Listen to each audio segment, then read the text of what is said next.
What's good, everybody, and welcome to an episode of the I'm Like TIS podcast with your host, yours truly.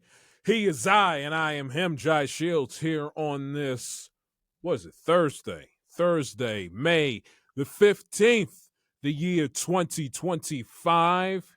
Nice to be with you all here. Like I said, no two shows this week because it's final exams week, which has been hell for the course for yours truly, but we are here this week, and we'll get back to the two shows a week from next week all the way up until and through the NBA Finals. But we got a jam-packed show for you today.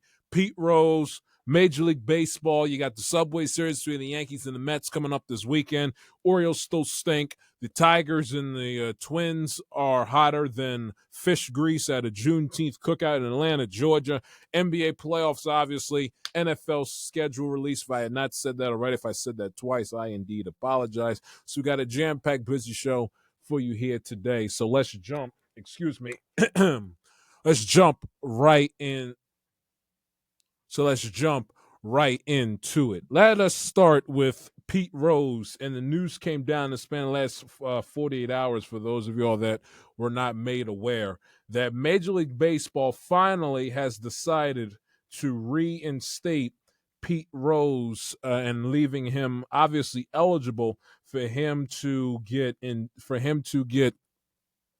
inducted into the Pro Baseball Hall of Fame. Now, there are multi schools of thought with this, and I'm going to break it down and break it off piece by piece, if I may.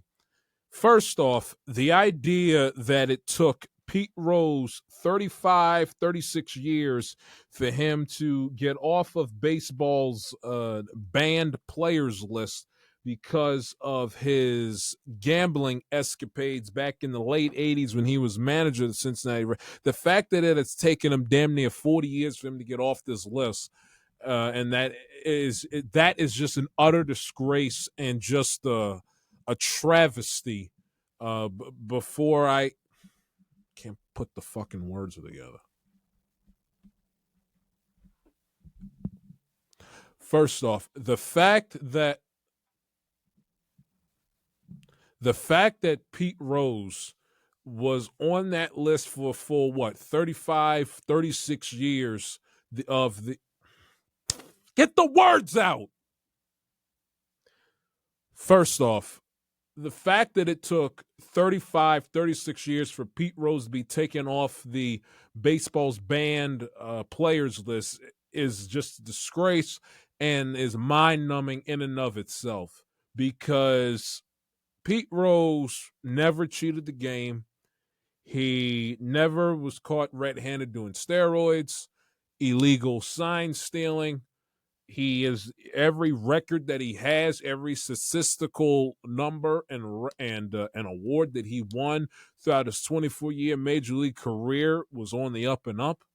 He never bet on his team to lose when he was a manager, and there's no evidence also, by the way, that he bet on baseball while he was an active player. And when you're talking about Pete Rose's playing career, that I think that does matter in terms of separating his playing career from his managerial career. That's the other thing. And just the hypocrisy of how this whole practice with Pete Rose has gone about over the span of the last decade plus really, really bothers me.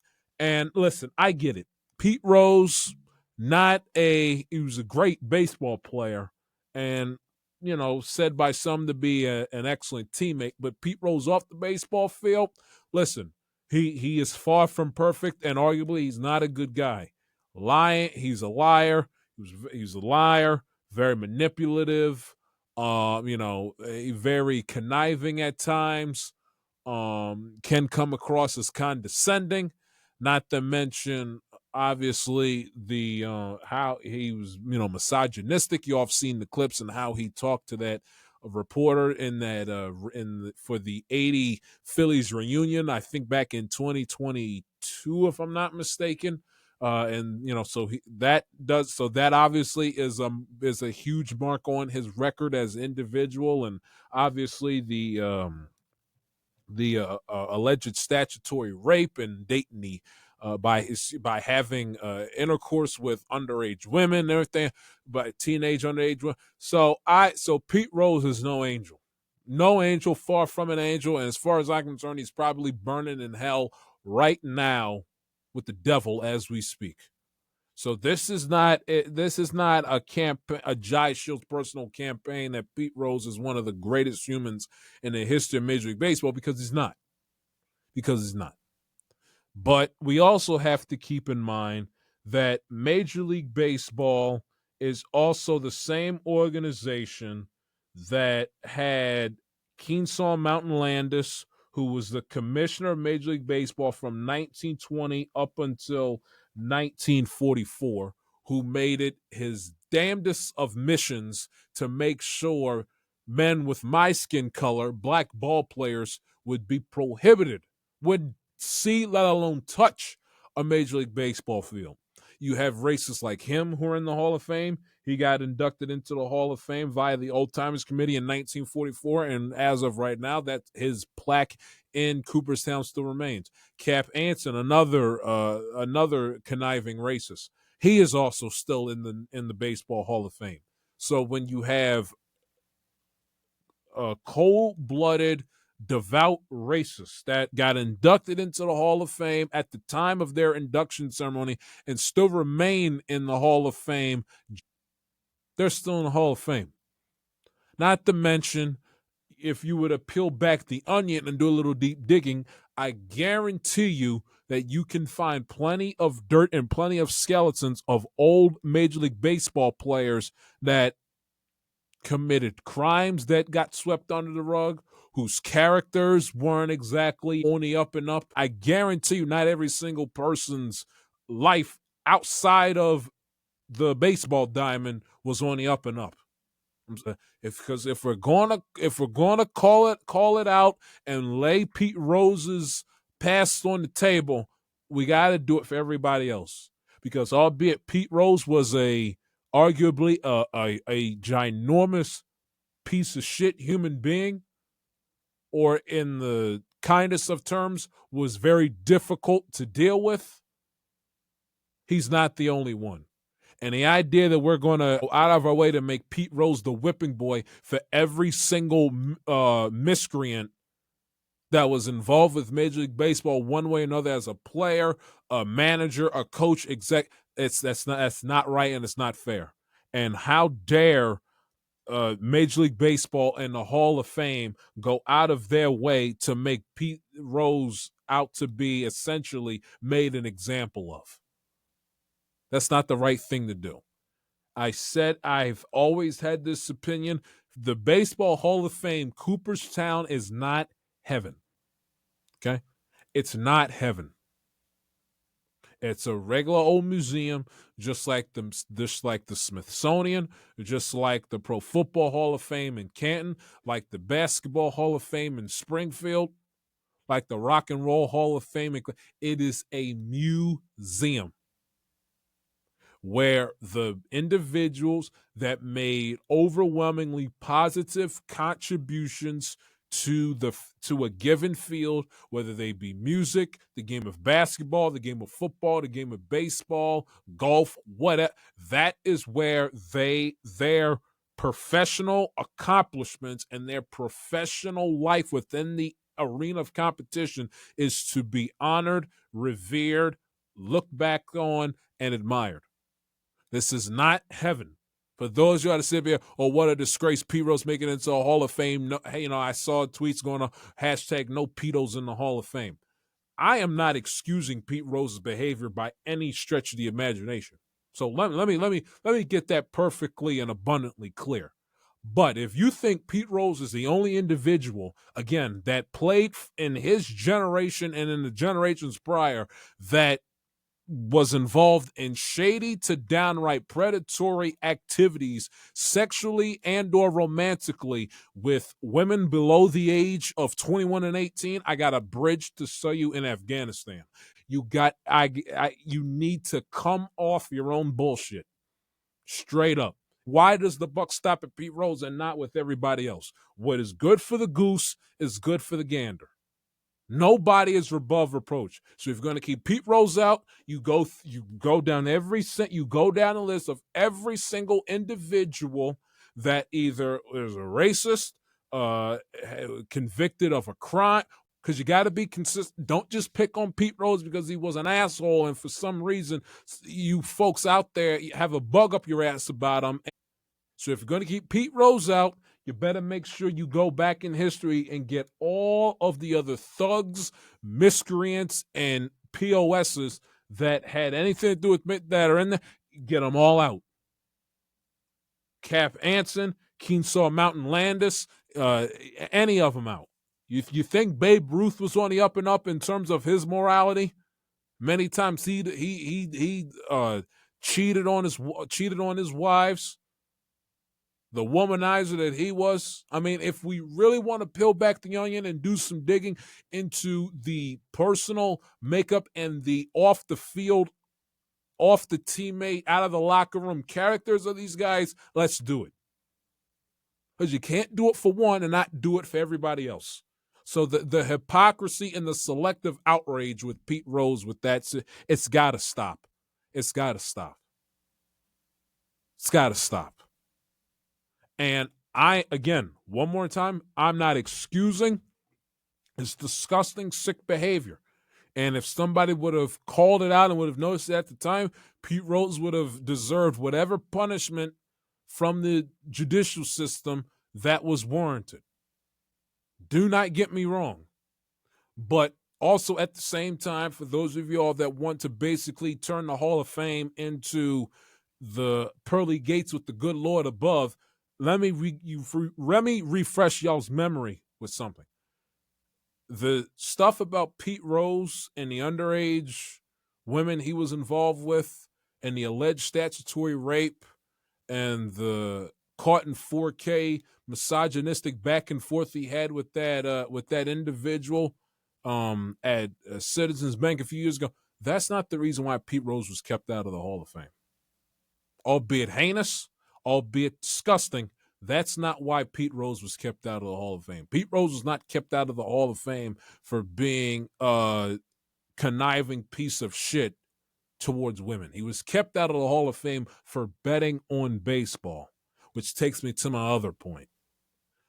As you guys know, and as I've said for years, the fact that Major League Baseball literally had the balls to keep Pete Rose banned from the sport up until his death last September, while they were collecting checks, multi-million to billion-dollar checks, hand over fists from the multitude of gambling companies, there are so many things wrong with that, and that is so flagrantly and egregiously hypocritical that I honest to God, I don't see how the individuals in Major League Baseball were okay with doing that.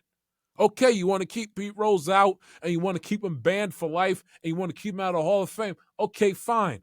But why ban him from the sport and ban him from Cooperstown, and yet you turn around with your hand stretched out and say, yeah, FanDuel, DraftKings, BetMGM, Bet365, BetRivers, ESPN, Fanatics Sportsbook. I mean, they go to the gambling companies with their hand out, collecting billion upon billion upon billion of dollars worth of checks, sponsorship, and partnership deals with these gambling companies so the 30 rich-ass, greedy-ass, filthy-ass, wealthy owners plus Rob Manfred can eat. Yet Pete Rose couldn't get into the Hall of Fame and was banned for life because he bet on baseball. Yet I can't watch a Major League Baseball game. Can't watch a game, whether it's a regional broadcast or national televised broadcast, without literally the live odds popping up on camera, on screen, either in between batters or coming out of a commercial break. Can't watch a game. Turn on MLB Network. They got on the ticker, sponsored by FanDuel, the betting lines for every single game before the game starts, and the lines for if you want to bet the game live betting. So it's hard for me to take Major League Baseball seriously, and for them basically making Pete Rose out to be Lucifer because he bet on baseball while they're going to the gambling companies with their hand out wanting money from them. A classic example of do as I say, not as I do, and do as I say, not as I do is a crock of shit. It's a hypocritical, talking and walking out of both sides of your mouth crock of shit. Crock of shit. Got partnerships and sponsorships with gambling companies up the yin-yang, yet Pete Rose is the devil because he bet on baseball with some shady bookie in the late 80s. I understand the attitude towards betting at that time was like 180 degrees different than what it is right now. Taboo back then isn't now. But, I mean, how much time in the 21st century has passed? Major League Baseball, to my knowledge, has had sponsorships and or partnerships with gambling companies for the better part of the last 3-4 years. Pete, at the minute you guys agree to put pen to paper with sponsorship deals with FanDuel and DraftKings, you guys couldn't turn around and say, oh, you know what, Pete, about the whole gambling thing in the late, you know what, you're off the hook, man. You're off the hook. You couldn't have done that. They could not have done that. And then they turn around and then they wait 7 months after the man passes to reinstate him, when literally he's sitting there, an old-ass man with no other ass request or want in life than for him to have his day in Cooperstown while he is alive, while he was alive. Not just he, but his family. And they wait 7 months after his death to reinstate him. That's a joke. That is an absolute joke. It's so, there are so many things wrong with it. And then on top of the fact, when baseball needed Pete Rose to once again make some money, all about the Benjamins, baby. Capitalism, nothing like it. Money talks, bullshit walks. When they needed Pete Rose at the 99 All-Star Game to celebrate the greatest players in the history of baseball of the 20th century, and in the 2015 All-Star Game 10 years ago when the All-Star Game was in Cincinnati that year, who did they let show up on the field and stand amongst his contemporaries of 1980s, 70s, and 60s baseball? Who did they call? Not Ghostbusters. Who did they call? Who did they let on the field? Pete Rose. So when baseball needed Pete Rose to make a buck, when they need Pete Rose to continue to still make a buck by having his memorabilia plastered, I mean plastered, all over Cooperstown in regards to the Big Red Machine. Bats, batting gloves, his actual fielding glove, his cleats, batting helmet, you name it. Everything Pete Rose touched, whether for his own individual accomplishments or his accomplishments that led to the success of the Big Red Machine, all of that memorabilia is in that building. So the National Baseball Hall of Fame and Major League Baseball can essentially pimp out Pete Rose to make sure their stomach is fed, to make sure their ends are met, their needs are met, to make sure they're satisfied. Yet all Pete Rose asked while he was alive was for him to get his Dan Cooperstown on a plaque, and that apparently was too much. When baseball has multi-billion-dollar partnership and sponsorship deals with gambling companies up the fucking yin-yang. And again, if you want to go to the morality argument, again, we got racists in the Hall of Fame, and I guarantee you, do a little digging, you can find plenty of miscreant to outright criminals that plaques preside in the Baseball Hall of Fame.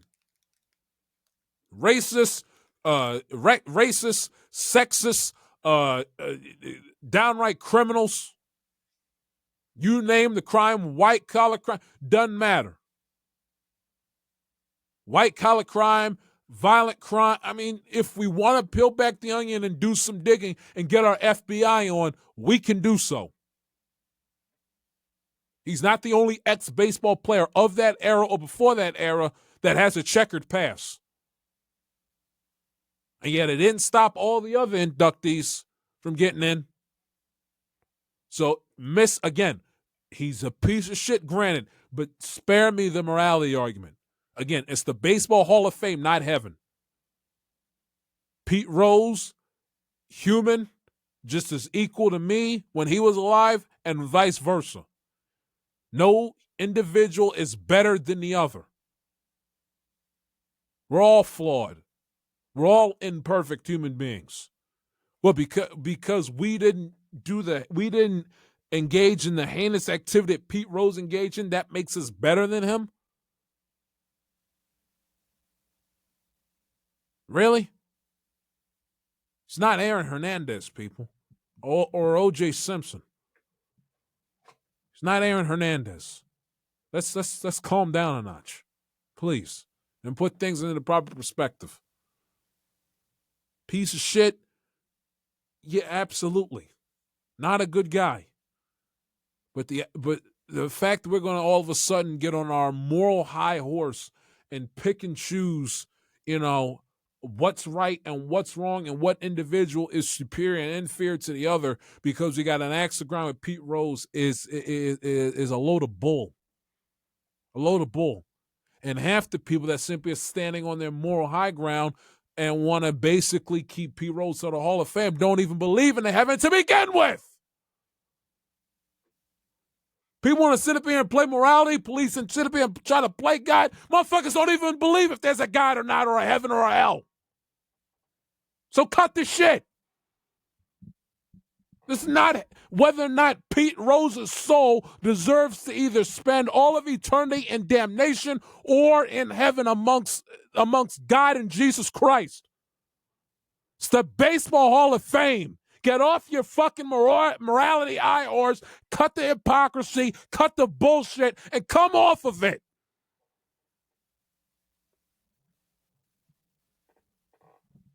It's not the first old-time baseball great that was a piece of shit off the field. And most likely probably won't be the last. So cut it out. Baseball taking money hand over fist from gambling companies, yet Pete Rose is Satan because he placed an asinine parlay on a regular season game in 1988. Come the fuck off your bullshit. All of you.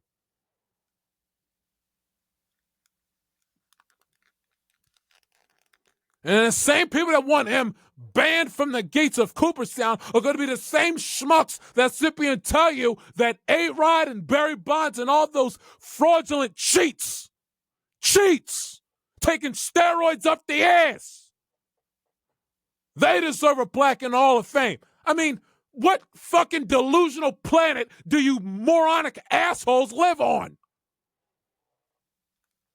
Keep Pete Rose barred from the Hall of Fame, but yet let the fucking cheats and the steroid bastards, let those guys in who cheated the sport and tarnished the record books. Keep them in, but Pete Rose, you bet on games. Oh, how dare you? Stay the hell out. Fuck that. And again, when it was convenient for baseball, they pimped him out at the 99 and 2015 All-Star game. Why? To make fucking money. The greedy capitalist bastards. Motherfuckers had the nerve to charge him for a ticket to see his son play when he was a minor league player. The fucking chutzpah on these motherfuckers.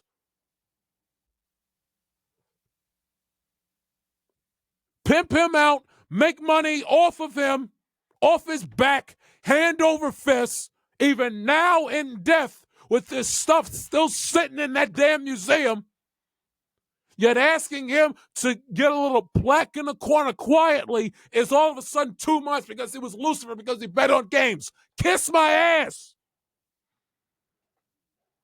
He never cheated the sport. And I got these donkeys that want the fucking, the guys that literally spat and urinated on their record books and urinated on guys like Hank Aaron and Willie Mays.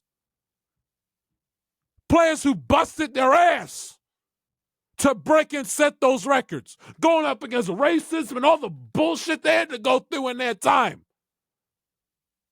Let the frauds in, but keep Pete Rose the hell out. He's the all-time hit game. How the hell do you keep the all-time hit game the hell out the Hall of Fame?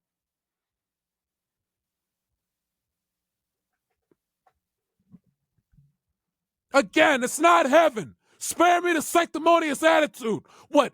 Pete Rose can stay the hell out the Hall of Fame, but Donald Trump is allowed to stand. Oh, yes, goddammit, I'm going there. He can stay at the Hall of Fame, but Donald Trump is allowed to get into the White House. Not once, but fucking twice. Kiss my ass, all of you.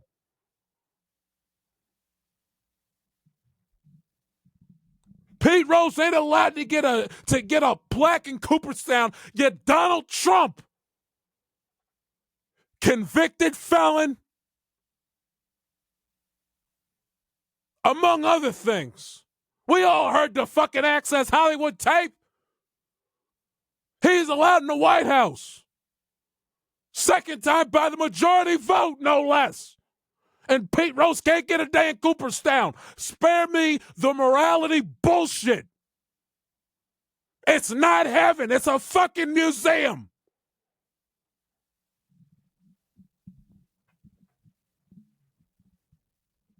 You can't tell the story of Major League Baseball without Pete Rose.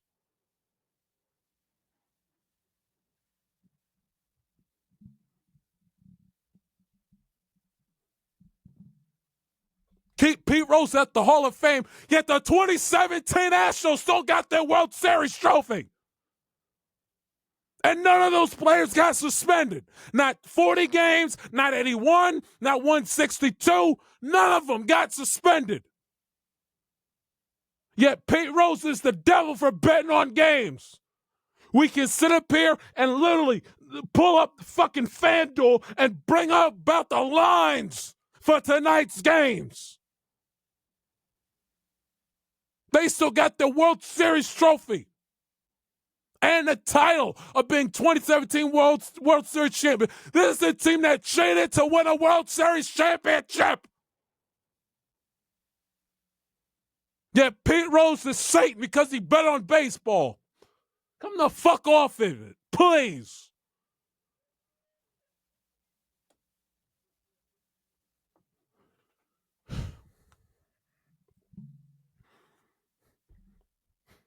Y'all got to learn how to compartmentalize. Y'all got to learn how to compartmentalize. You got to. You got to. Y'all got to learn how to separate the individual's professional accomplishments within the given field in which they operate at in a given finite period of time. You got to learn how to separate that from who they are as a person. Adults know how to compartmentalize. Adults know how to separate the professional side of an individual from their real personal side of the individual. That's what adults and mature people know how to do. And too many of y'all fail to fucking realize that and do it yourself. And unless it's what comes within the realms of being a public figure or a politician, more times than not, the two polar opposites, they don't meet in a gray area.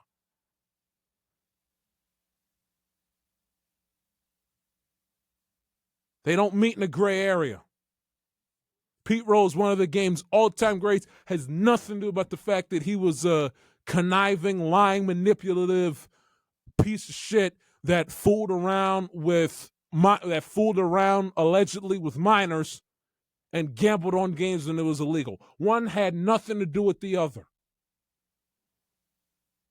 Baseball Hall of Fame is supposed to judge strictly what he did in his 24 years as a professional baseball player, not what Pete Rose did in his 80-something years of life.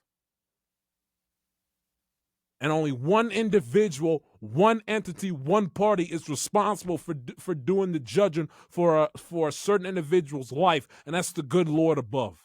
Not me, not you, not we can make our statements, we can hold our opinions, we can quote unquote judge them in a human sense, what we think of them. But our word, we say, what we think is not the end all be all. Especially when it comes to a deceased individual. Pete Rose poses no fucking threat to society, especially now that he's 6 feet in the ground for the last 9 months.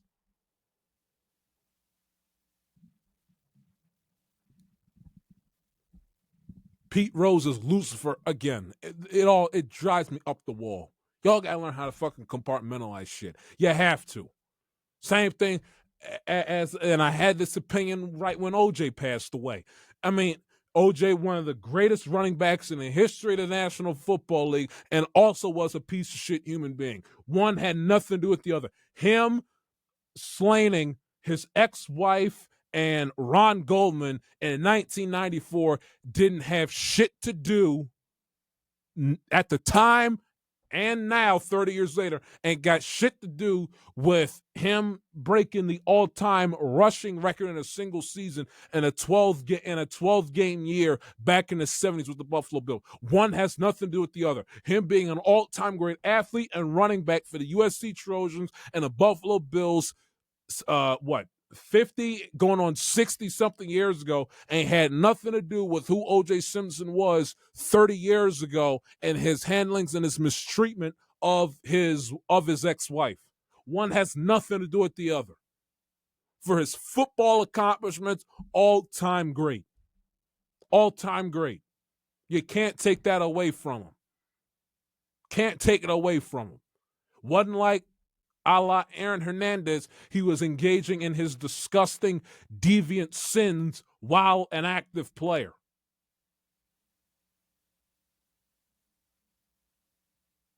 Murder trial, all that didn't go down till after 20 years after he left the game. Drives me crazy. Why are you going to act all of a sudden that Pete Rose is the biggest menace to society when he's fucking 6 feet under the ground? Like, do you guys realize how fucking stupid and dense y'all sound? Pete Rose, O.J. Simpson, the devil. Donald Trump remains in the fucking White House. Like what ass backwards universe do you guys live in? I mean, seriously. Last time I checked, Matt Gaetz ain't under nobody's jail. Pete Rose was a piece of shit human being. How many times I gotta say it? I never met the man, don't know him or anybody that he was close to personally. I don't know him from Adam. I got nothing to gain for sticking up for Pete Rose. But the hypocrisy and that better than you moral high ground, high horse nonsense, I got no patience, no tolerance for. None. And also, by the way, Pete wrote the fact that they're basically going to make him wait another 2 years for him to get voted into the Hall of Fame. Wait till December 2027 is another. Excuse me, is another farce and a disgrace in and of itself. I mean, you got, again, same Cooperstown that's got his paraphernalia plastered all over the damn place that literally is still pimping him out, even in death, to make coin. And yet we're going to continue to kick the can down the road and pass the buck. With, I mean, you cannot make this shit up if you tried. You can't make this shit up. You can't make this shit up. I mean, you cannot make it up. You're going to continue to kick the can down the road, kick the rock down the road, and going to wait till December. What is going to change about Pete Rose's 24-year career when he's been out of the game baseball for over 40? What the hell is going to change between now on May 15th, 14th, 2025? What's going to change between then and December 2027? I don't get humanity. I don't understand people. God's honest truth. I really don't. I really don't. It literally makes no sense whatsoever. Makes no sense. Pete Rose is Satan, and Donald Trump is in the White House. Pete Rose committed the cardinal sin betting on baseball, and we're making money hand over fist from the gambling companies. Pete Rose is so bad and cast such a negative black eye on the sport. Yet we invited him to the All-Star game in '99 and in 2015 to show him off, so we can provide some extra juice to our All-Star game pregame festivities, and to also make a coin off his back yet again. It's the whole thing just, it drives me crazy. And again, if we want to play the whole morality thing with the people in the Hall of Fame, here's what I want people to do: go into the Hall of Fame, and every single piece of shit, whether you were convicted of an actual crime, whether they be physical or the white collar of the sort, violent ones, murder, domestic violence, whatever the case might be, rape, sexual misconduct, sexual assault, whatever. Get you want to peel back the onion, because you sure as shit can do so. There's enough people in the Hall of Fames. Come on now. Come on. Don't be naive. If we want to go ahead and do that, we can certainly make sure we do it for every single motherfucker in there. And while we're at it, take the two scathing racists out with Mountain Landis and with Cap Anson, and God knows a plethora of ball players that played pre and post World War II that were disgusting racist pieces. I mean, if we're going to do it for Pete, do it. What's good for, again, what's good for the goose is good for the gander.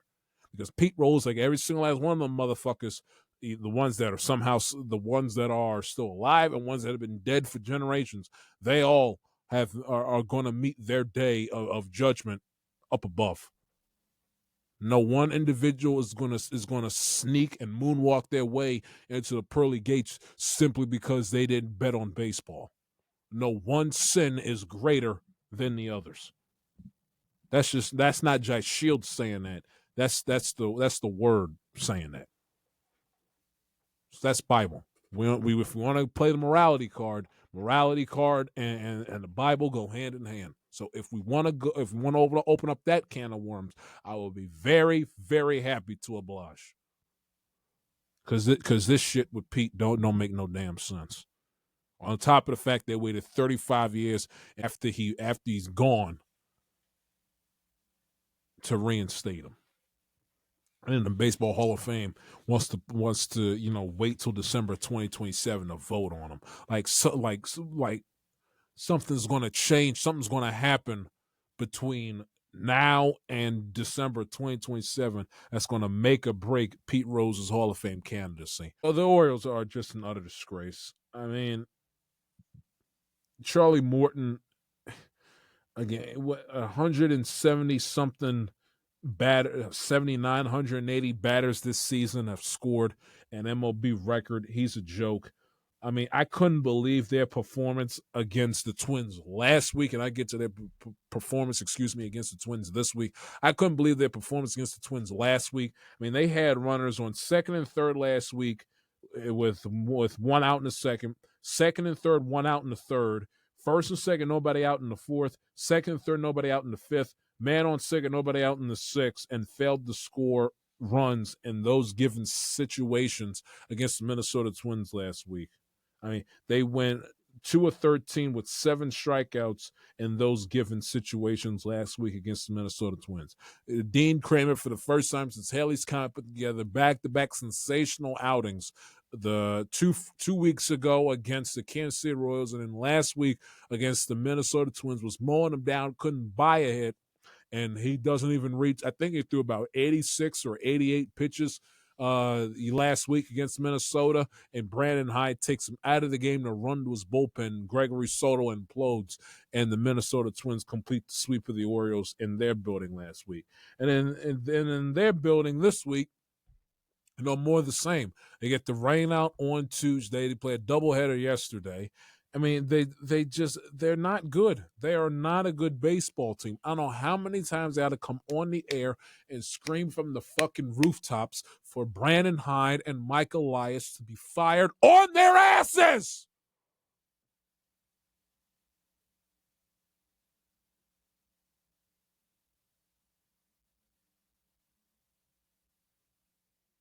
How many times?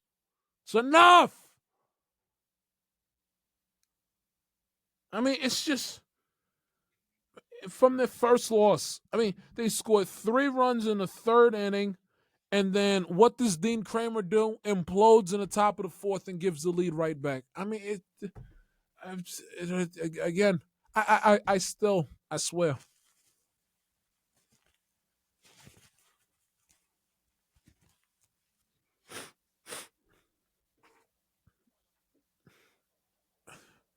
We traded one of the greatest Oriole prospects in my lifetime and one of the greatest Oriole talents in my life. We traded Manny Machado in 2018, 7 years ago, for Dean Kramer.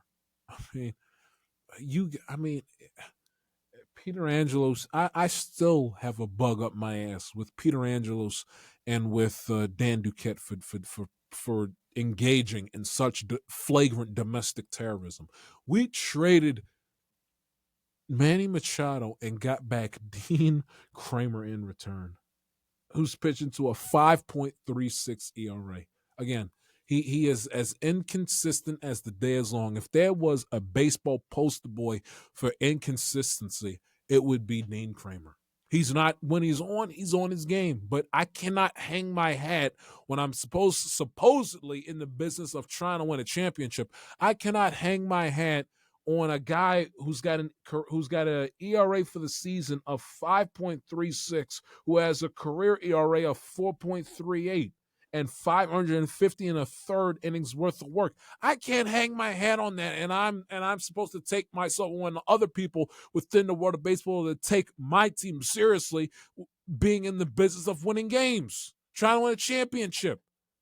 Dean Kramer is not going to. I understand what choice do they have, injuries, hold on, anything else, blah blah blah. It's just this is again Mike Elias going back. This Dean Kramer is a Mike Elias fan.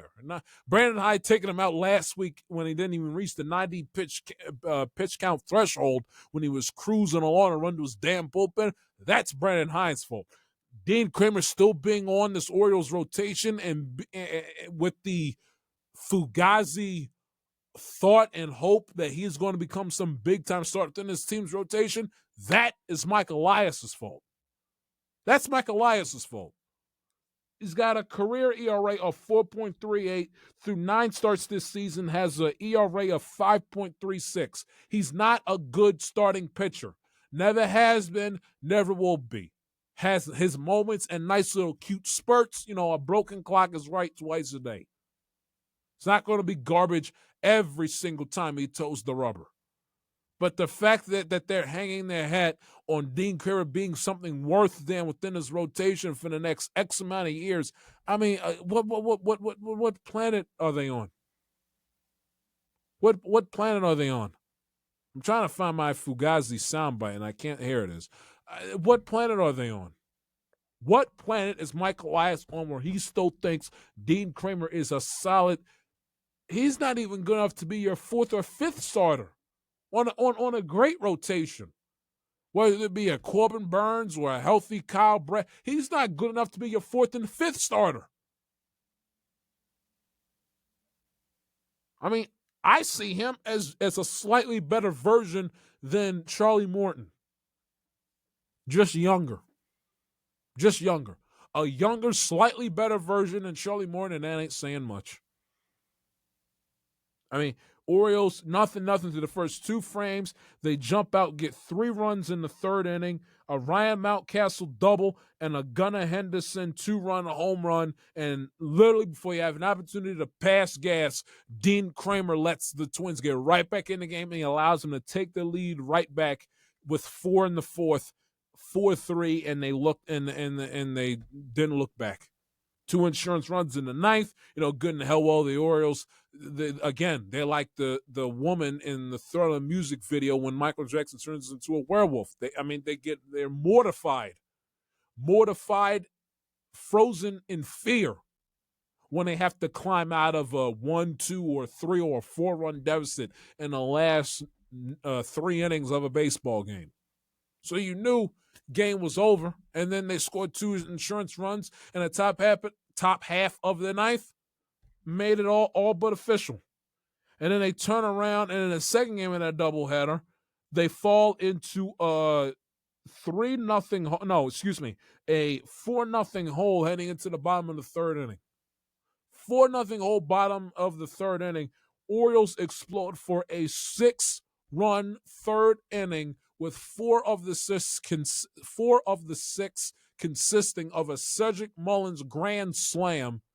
And then Kjerstad comes right back to back, belly to belly, with a home run right after that over the right field seats. You figure 6-run third inning, they're up 6-4. Orioles gonna win this game and give themselves an opportunity to win the series tomorrow. Psych. They score a run in the fifth, making a 1-run game, and then Yennier Cano implodes and explodes in the top half of the eighth. 3 in the eighth. Orioles, yet again, lose another game. Blew it. Absolutely blew it. And look at it, believe it or not, Yennier Cano ERA has skyrocketed. 14 in the third innings, his ERA has gone up to 4.40. It's exploded. 4.40 ERA this season.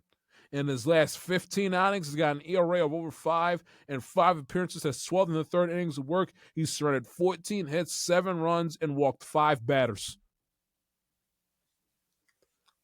And then today, Sagano can't be Jim Palmer every single start.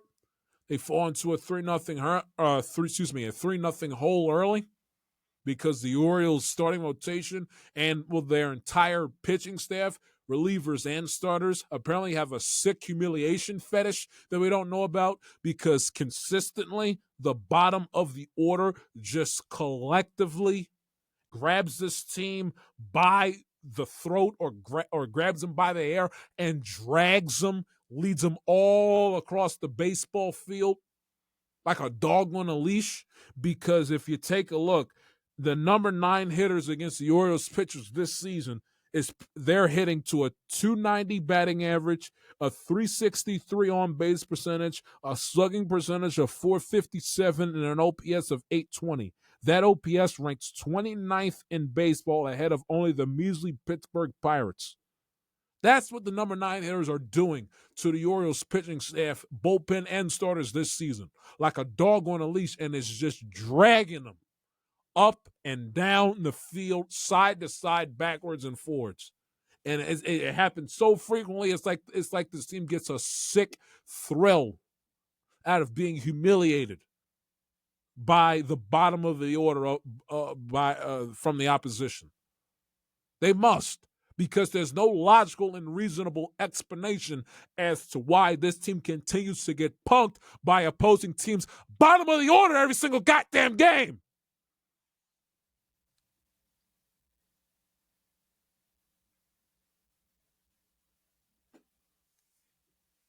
Just sick of it. Just sick of it. And then you take a look at the Orioles side of things. No hitter is hitting above 290. The only one with an on-base percentage of 363 or higher is Ryan O'Hearn. Only one with a slugging percentage above 457 is O'Hearn, Gunnar Henderson, and Ramon Laureano. The only one with an OPS of over 820 is Ryan O'Hearn. And even in the games which they did hit in a doubleheader, they hit in the 1 inning, the third inning, and then they took the other 8 innings off. They take the other 8 innings off. They stink and are just absolutely rudderless with runners in scoring position. I mean, if you take a look, runners in scoring position yesterday in game number 2, they went 2 of 6 with runners in scoring position in game number 2. In game number 1 on Wednesday afternoon, the early part of Wednesday afternoon, the Orioles went 1 for 6 with runners in scoring position, left 10 runners on base.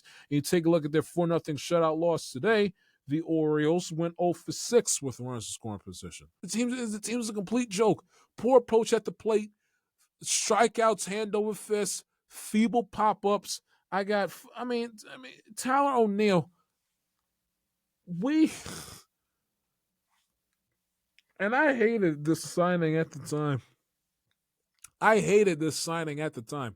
I hated it. I said I was on record and I said, I got no problems if you let Tony Taters walk on one condition and one condition only, that Teoscar Hernandez takes his spot in the outfield. More all-around bat, hits for average, that's the only thing I asked. The only thing I asked. You let Tony walk, you bring in Teoscar Hernandez. Whatever the Dodgers are willing to pay him, you up the ante. Money is not an object. You up the ante and you give him what he wants. That's the only request that I had. The only request I had. What do? They bring in Tyler O'Neill, a 240-something hitter from the Boston Red Sox, who spends about an IL stint. He's good for one IL stint a season. Just came off of the IL within the span of the last week or so. Career 244 hitter. He's hitting 188 this season. Hasn't done literally a damn thing at the plate since the opening weekend of the season in his home country against the Toronto Blue Jays. And here it is, the Orioles desperate for a comeback win, something they have not had since fucking Obama was president. They got the tying run in Cedric Mullins on the on-deck circle, runners on first and second, Rutschman on second, who had an opposite field two-out knock, O'Hearn with an opposite field infield single, down 4-0 in the ninth inning, about to get their shit stuffed for the sixth consecutive game by the lowly Minnesota Twins. 2-2 count, and he stares at strike three right down the heart of the motherfucking plate. Again, you cannot make this shit up. You can't make this shit up. You can't make this shit up. I mean, this is a guy that has been in the league since when? What year has he been in the league? Since 2018. This is a man that's been in the league since 2018. Tying run is on deck in a game you have to have. 2-2 count. Protect the fucking plate, you jerk off. Protect the plate. Get the damn bat off your shoulders. Stupid-ass baseball team. They didn't hear you, Adam Shine. What are the 2025 Baltimore Orioles? Stupid-ass baseball team. A stupid-ass baseball team. 2-2 count, tying run on deck, 2 strikes, ninth inning, 2 out. Get the fucking bat off your shoulders. Dumb players do dumb things. Dumb players do dumb things. Dumb players do dumb things. Dumb players do dumb things. Dumb players do dumb things. Tyler O'Neill's a dumb baseball player playing on a dumb baseball team with a dumbass, clueless manager that doesn't know his ass from a hole in the ground. Why is he still employed? Along with this conniving, lying, and just downright disgraceful joke of a GM. Get them all out. Every last one of them. Get them off my team and the hell out of my city. Get Brandon Hyde and Mike Elias out of Baltimore. Now, today, this minute, this second, this hour. Not next week, not tomorrow, not this weekend, not this Monday, not Memorial Day. Today, right now. What are you waiting for, an invitation? You're 12 games under 500. You're in last place, 9 games out of first. You've lost 8 of 10.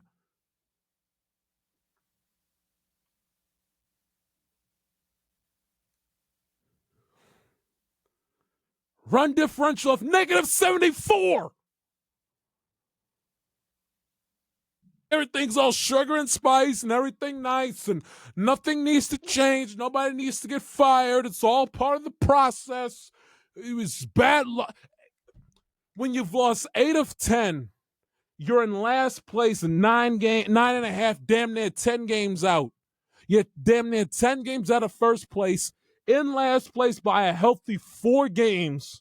You have a different run differential of negative 74. You've lost 3 in a row yet again. You've lost 8 out of your last 10 games. I don't want to hear jack diddly shit about the process, bad luck, and injuries. You're a disgusting baseball team. The sooner this team sees it for what it is and looks themselves in the mirror and stops bullshitting themselves, the better off they're going to be. You stink. You're not good. You do nothing well. Consistently. The only thing that's consistent that you do is lose.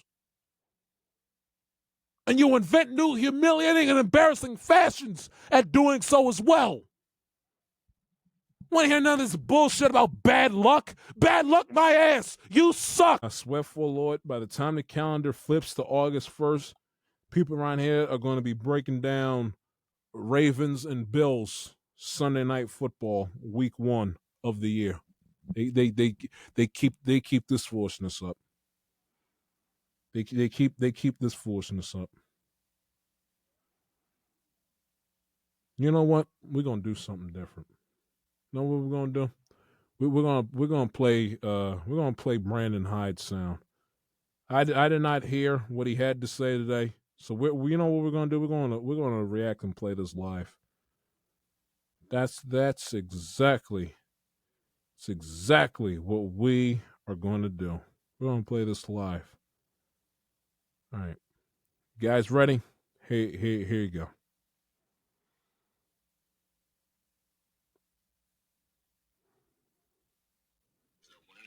He threw the ball extremely well, gave us every opportunity to win. Just left like a slider there to Kiersey, but not many mistakes. That wasn't the story. He gave us every opportunity. We had a tough time off Paddock and didn't score any runs. No shit, Sherlock. I thought Paddock was good. That's how he could change up. Thought we were in between. A lot of our guys are in between right now. Late on fastballs, out in front of off speed. It's a tough combo. Just had a tough time. We're having a tough time getting hits. So a tough time just getting on base. Let me stop. You guys wonder why I literally lose my mind and crash out over this team every single fucking episode? This is why. You don't have to be a baseball lifer. You don't have to be Jim Palmer. You don't have to be fucking Babe Ruth,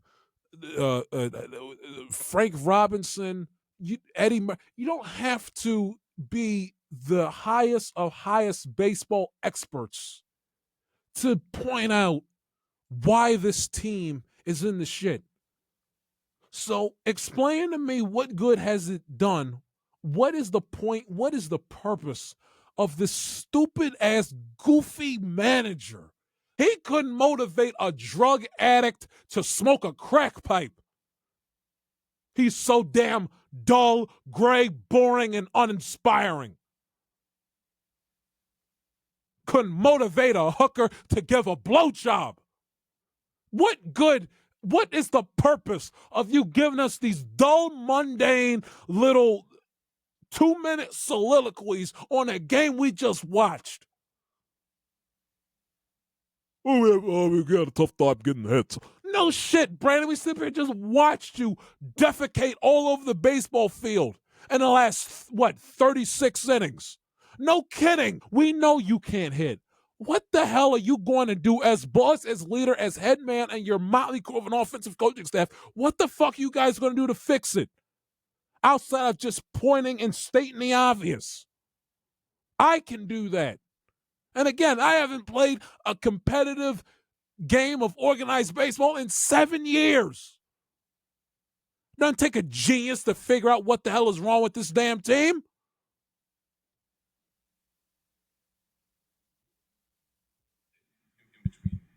How does that kind of trigger for a lot of guys and a lot at the same time? How do you try to get out of that? We continue to work. I mean, we're hitting.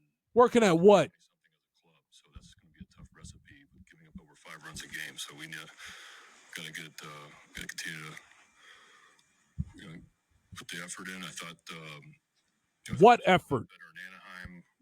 Okay at times yesterday, and then today we had a tough day.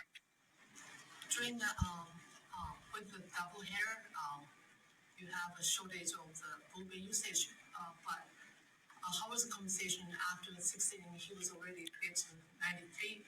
Yeah, he felt good. Yeah, Frenchie went down and talked to him, and he felt good. And then kind of bad luck there in the seventh, where he makes a good two-strike pitch to Castro. If I hear this motherfucker say bad luck one more time, it's not fucking blackjack. Baseball's a game of skill.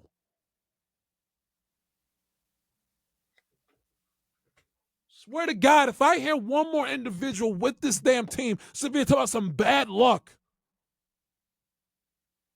Ground ball single that went through, unfortunately. So thought he still had good stuff.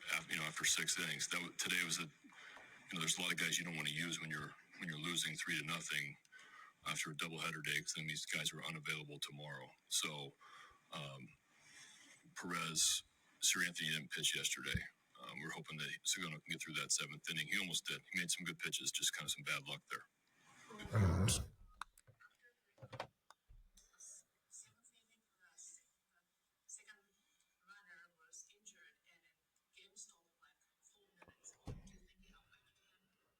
Something to ask him. I don't know. I thought he still had good stuff there in the 7th inning. I thought he got unlucky.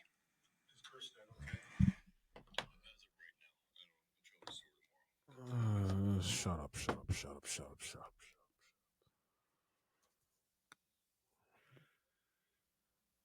I can't take a whole summer worth of this. I'm telling you guys right now. I cannot stomach another summer or this summer, whatever summer. I can't take another 4 months more of this nonsense. I can't do it. I can't do it. I'll talk anything. I'll go back to my show, The Game, that I haven't watched since late February. I'll go back and talking about that, seeing what Malik and them is up to. I'll talk about A Different World, the show that I've been I got a laundry list of shows and documentaries and docuseries alike I've seen in the span the last 18 months plus that I want to give y'all my 2 cents on. Just, something different, another element of content to provide you. I can talk about a litany of others. The 04 Red Sox Netflix documentary, which I saw. I can give you the stuff on the 2 Patriots docs, the Man in the Arena that Brady put together 3-4 years ago, and the Apple TV one last year. I can give you the one on the Uncivil War Yankees and Dodgers of the 70s. I can 86 Met. I can go a various amounts of different ways throughout the summer to fill content airtime than talking about this team. I cannot sit through another 4 months listening to this fucking stooge pull bullshit excuses out of his ass one after the other to explain as to why his baseball team is up to no fucking good. I can't sit through a whole summer's worth of this. I can't. I'll talk other baseball. The Mets, my World Series pick. The Rangers, they've have gotten off to a slow start.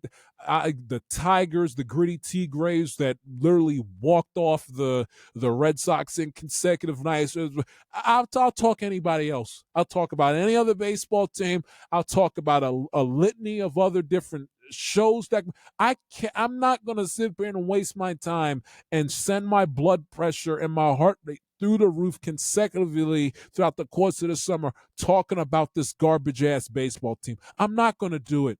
I'm not going to put myself through the emotional ringer wasting my time on these fucks. I'm not doing it. I can't sit up here and listen to this guy sit here talk about bad luck and this and that and the third, and we didn't hit well, and we're not in with Thorns. I mean, he literally he provides no solution to the problem. It's a solution that even if you got to say things, I'm at the point where I'd want him to at least give me the Aaron Boone fake angry slamming I'll take that at that point.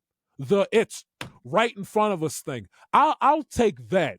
Give me something. Give me anything than this foolishness.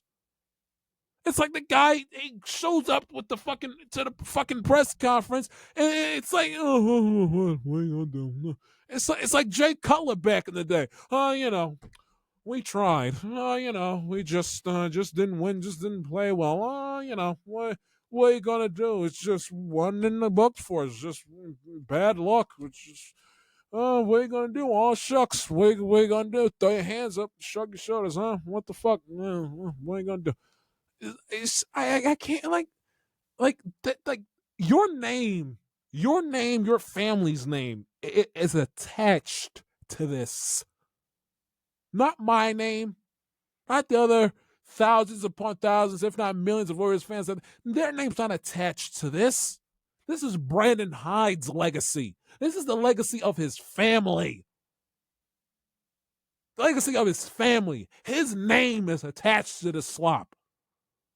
And you would think you would have enough, forget me, forget the fam. You would figure he would have enough self-respect and pride within himself not to continue to slap his name on this garbage. You would think he would have enough dignity and self-respect to pull up to one of these press conferences pissed off and angry that his team's looking like this. Because I know I would.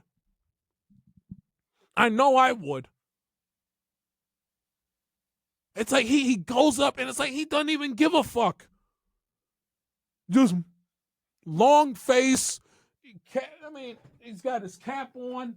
So in the shadows of the room in the manager's office is hiding his eyes. So when he pulls up in there, it's like he's Michael Jackson with the fedora. You can't see his eyes. There's a shadow that's hiding his eyes, so we can't see his eyes. He never sits up here and puts his cap up like this, fixes the microphone, and stares dead into the camera. He's always sitting up here answering the questions, looking down, shadow of the brim of the cap, hiding his eyes. It's just like, get the fuck out of here with this. Mellow tone, devoid of a pulse. Just sick of everything.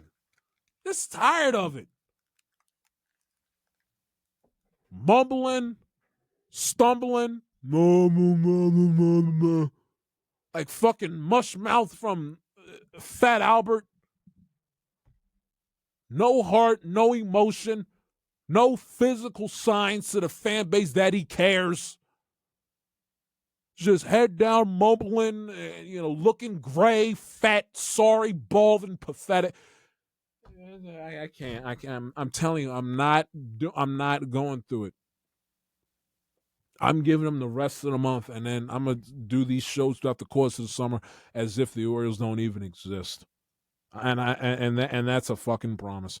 I'm gonna give them to the end of this month, and if they don't find themselves back to somewhat on the precipice of respectability, I'm not going to waste my time and waste your time. More importantly, talking about these fuckers. I'm not doing it. I'm not doing it. Nope, not doing it. Not doing it because if they don't give a fuck, why should I give a fuck? Why if they don't care, why should I?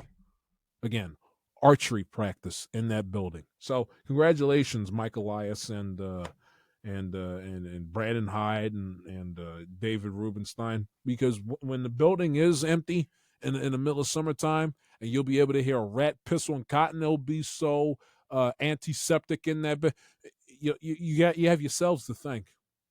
Yeah, you have yourselves to thank. Because the fan base ain't putting up with this shit anymore. How much longer do we got to wait? How much longer do we got to wait and got to be patient? How much longer? Dodgers have dealt with injuries over the span of the last few weeks.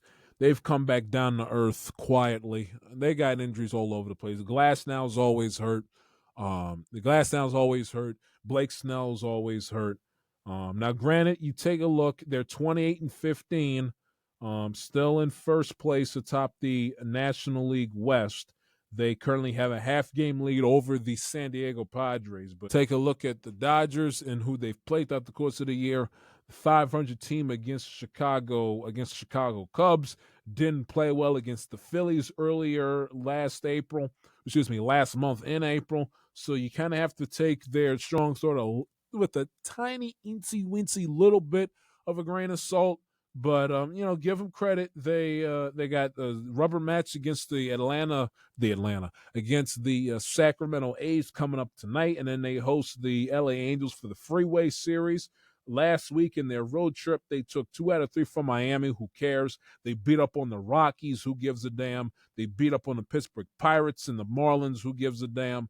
They took 2 out of 3 from Atlanta a few weeks ago. They took 2 out of 3 from Arizona last weekend. So they could be on a path where they fall shy of that 120, that astronomical win total I predicted them to have at the beginning of the year. But as of right now, they're treading water. Their starting pitching has not been great because of the aforementioned injuries, but unlike the Orioles, their superstar bats show up. Mookie Betts shows up with the insurance double in the bottom half of the 8th inning last night. Freddie Freeman is all-world. Shohei Ohtani had a monumental clutch home run in their stupendous comeback against the Cardinals last weekend in Arizona. The Dodgers, as long as they continue to hit, they're going to be A-okay. And to tell you the truth, this schedule does them a tremendous favor. Again, they got the A's have been no pushover this season, but they got the Angels coming up. That'll be a laugh for this weekend. But then things started to get a little bit hairy for them up until the first weekend in June, because after the Angels, they get the Diamondbacks, then they come east to play the Mets in New York, then Cleveland. Then they come back home and they get the Yankees and the Mets back-to-back. New York teams coming back-to-back to close out the month of May, leaking into the month of June. And then they get a nice little 3-game reprieve when they play the St. Louis Cardinals in St. Louis. Then they come back to Southern California to play the San Diego Padres. And they come back home to play the Giants and the Padres. Again, the Padres in their building in mid-June, I should say, after Father's Day, I believe, if not the week leading in. I have no idea when the hell Father's Day is, by the way, in case you guys don't know. But San Diego, they get them in their building for 4 games, the 16th through the 19th, and then they get a nice little reprieve with the Nationals and the Rockies before they head to Kansas City to play the Royals to end the month of June. But so as long as they tread water against the good teams and continue to kick the piss out of the bad teams, the Dodgers are going to be in good shape. Speaking of the Mets and the Yankees, you got the Subway Series coming up this weekend. Yankees and the Mets both have today off. The Yankees returning from their West Coast trip in the aforementioned Sacramento and Seattle cities. They come back east. Meanwhile, the Mets, they head from Queens to the Bronx, stay within the city of New York as the Juan Soto reunion there at the Bronx coming up this weekend. I'm surprised that the game on Saturday is not a Fox game at 4:00 or at 7 at night. Let me double check and see what games are on Fox coming up, because that game on Saturday is a regular 1:00 game in the Bronx. How is that game not on? I mean, what games do they put on that? How in the hell does Major League Baseball have the Twins and the I understand the Twins are currently on a 10-game win. How in the world do you put the fucking Twins and Brewers on 7:15 on Fox on Saturday night alongside? Now, the Braves and Red Sox I can understand, but the Twins and the Brewers at 7:15 on Fox, and the Mets and the Yankees get buried at 1:00 in the afternoon on Saturday. So the non-New York baseball fan will have to either follow the game on their phone or watch the game via their MLB.TV. How in the world does Major League Baseball and Fox? I mean, it's literally the second game. I understand he's not a career Yankee. He was only a Yankee for 6 to 8 months. But how in the world is the second game of that series not on national television? It's on Sunday Night Baseball, as well it should be. coming up this Sunday at 7 o'clock. But how in the hell is that game not on Fox in prime time this Saturday? And the Twins and the Brewers is. I mean, was Major League Baseball? I understand that Major League Baseball kind of. I think they make their season schedule in the back half of the current season, so the 2026 schedule will come out, and I think either August or September of this year. But I mean, they could have easily. When the moment Soto signed with the Mets this past one, they could have easily said, "Listen, his trip and the Mets trip in the Yankee Stadium, the Sunday night game is on ESPN, and the Saturday game is on Fox. No exceptions." And yet, for some ridiculous reason, the Saturday game is at 1 o'clock in the afternoon and not in prime time for the rest of the country to see it, or at least for the rest of the East Coast is unable to see it outside of Massachusetts and the state of Georgia. Made absolutely no sense. But nevertheless, Yankees and Mets at the stadium coming up this weekend will be very interesting. The Mets have played well. They've come back down to earth a little bit. They've won 6 out of the last 10 games. Ran into a little bit of a rough patch. Their starting pitchers starting to come back down to earth. Have been able to hit as consistently as they should with runners in scoring position. Their hitting with runners in scoring position got them in trouble Wednesday night in a shutout loss to the Pittsburgh Pirates. Their hitting with runners in scoring position got them in trouble Saturday night against the Chicago Cubs. Had runners in threatening danger with the heart of their order up, and they failed to get any runs across late Saturday night against Chicago Cubs. They lost that game by the final score of 6-5. Still playing solid baseball. They took 2 out of 3 from the Cubbies. They took 2 out of 3 from the Pittsburgh Pirates, 2 out of 3 from the Arizona Cardinals last week. But previously, Arizona came to New York to close out April and took 2 out of 3 from them. And they're losing games by the same method, essentially, on a nightly basis when they do lose games, not being able to get the big hit. Soto has been, I'm not a disappointment, but his slow start is starting to annoy and frustrate a decent amount of Met fans across the stratosphere, which is understandable for as much money as he's making. Eventually got to snap out of it. Now maybe going to a Yankee Stadium and playing a game in that building for the first time since Game 5 of the World Series in front of a packed house, 50,000 New York crazies, Yankee and Met fans alike, will be the nice little spark that'll get Juan Soto out of his early season funk. We shall see. Would not surprise me if that indeed is the straw that breaks the slump coming up this weekend, but he's got to be able to hit. Now, the starting pitching matchup going up Friday, you got Tyler McGill pitching to a 3.10 ERA and Carlos Rodon, who has pitched better for the Yankees as of late, still very hittable, very inconsistent at times, but has pitched better for the season for the Bronx Bombers. That Friday game is going to be very interesting. Now, the weird thing is, and I understand Pete Simonetti, my buddy, is going to cringe when I say this, if you're a New York sports fan, I mean, not baseball, but New York sports fan of any ilk, and if you give a thread of a damn about its basketball team in the New York Knicks, I don't see how in the hell, and you have an opportunity to either be in front of a TV to watch that Game 6 or to be, better yet, in the Garden in Manhattan, I don't see how the hell you blow off Game 6, Knicks and Celtics, for game number 1 of 6 between the Yankees and the Mets this year. The Yankees come to Queens and play 3 July 4th weekend, 3 games there in early July, and then they got the 2 games Saturday and then the Sunday night game, 2 non-Knick game days. I don't see, if you're in New York, if you love the New York Knicks or even at the slightest care about how the New York Knicks do, I don't see how in the world. I mean, the New York Knicks have an opportunity to do something that hasn't been done in a quarter of a century, and that's advance to the Eastern Conference Finals. There'll be 5 other games between the Yankees and the Mets this season alone, and 2 more opportunities for Soto to get booed and jeered every single at-bat at the stadium Saturday and Sunday of this upcoming weekend. Again, unless you're Pete Simonetti, that the Yankees are his end all be all in terms of his sports fandom. Unless you're my guy Pete Simonetti, I understand how you're a New York sports fan, especially if you're a diehard basketball / Knicks fan. I don't see how in the world you take Yankees and Mets over Knicks and Celtics Friday night for your sports viewing pleasure. I get, again, unless you're Pete, I understand how you do it.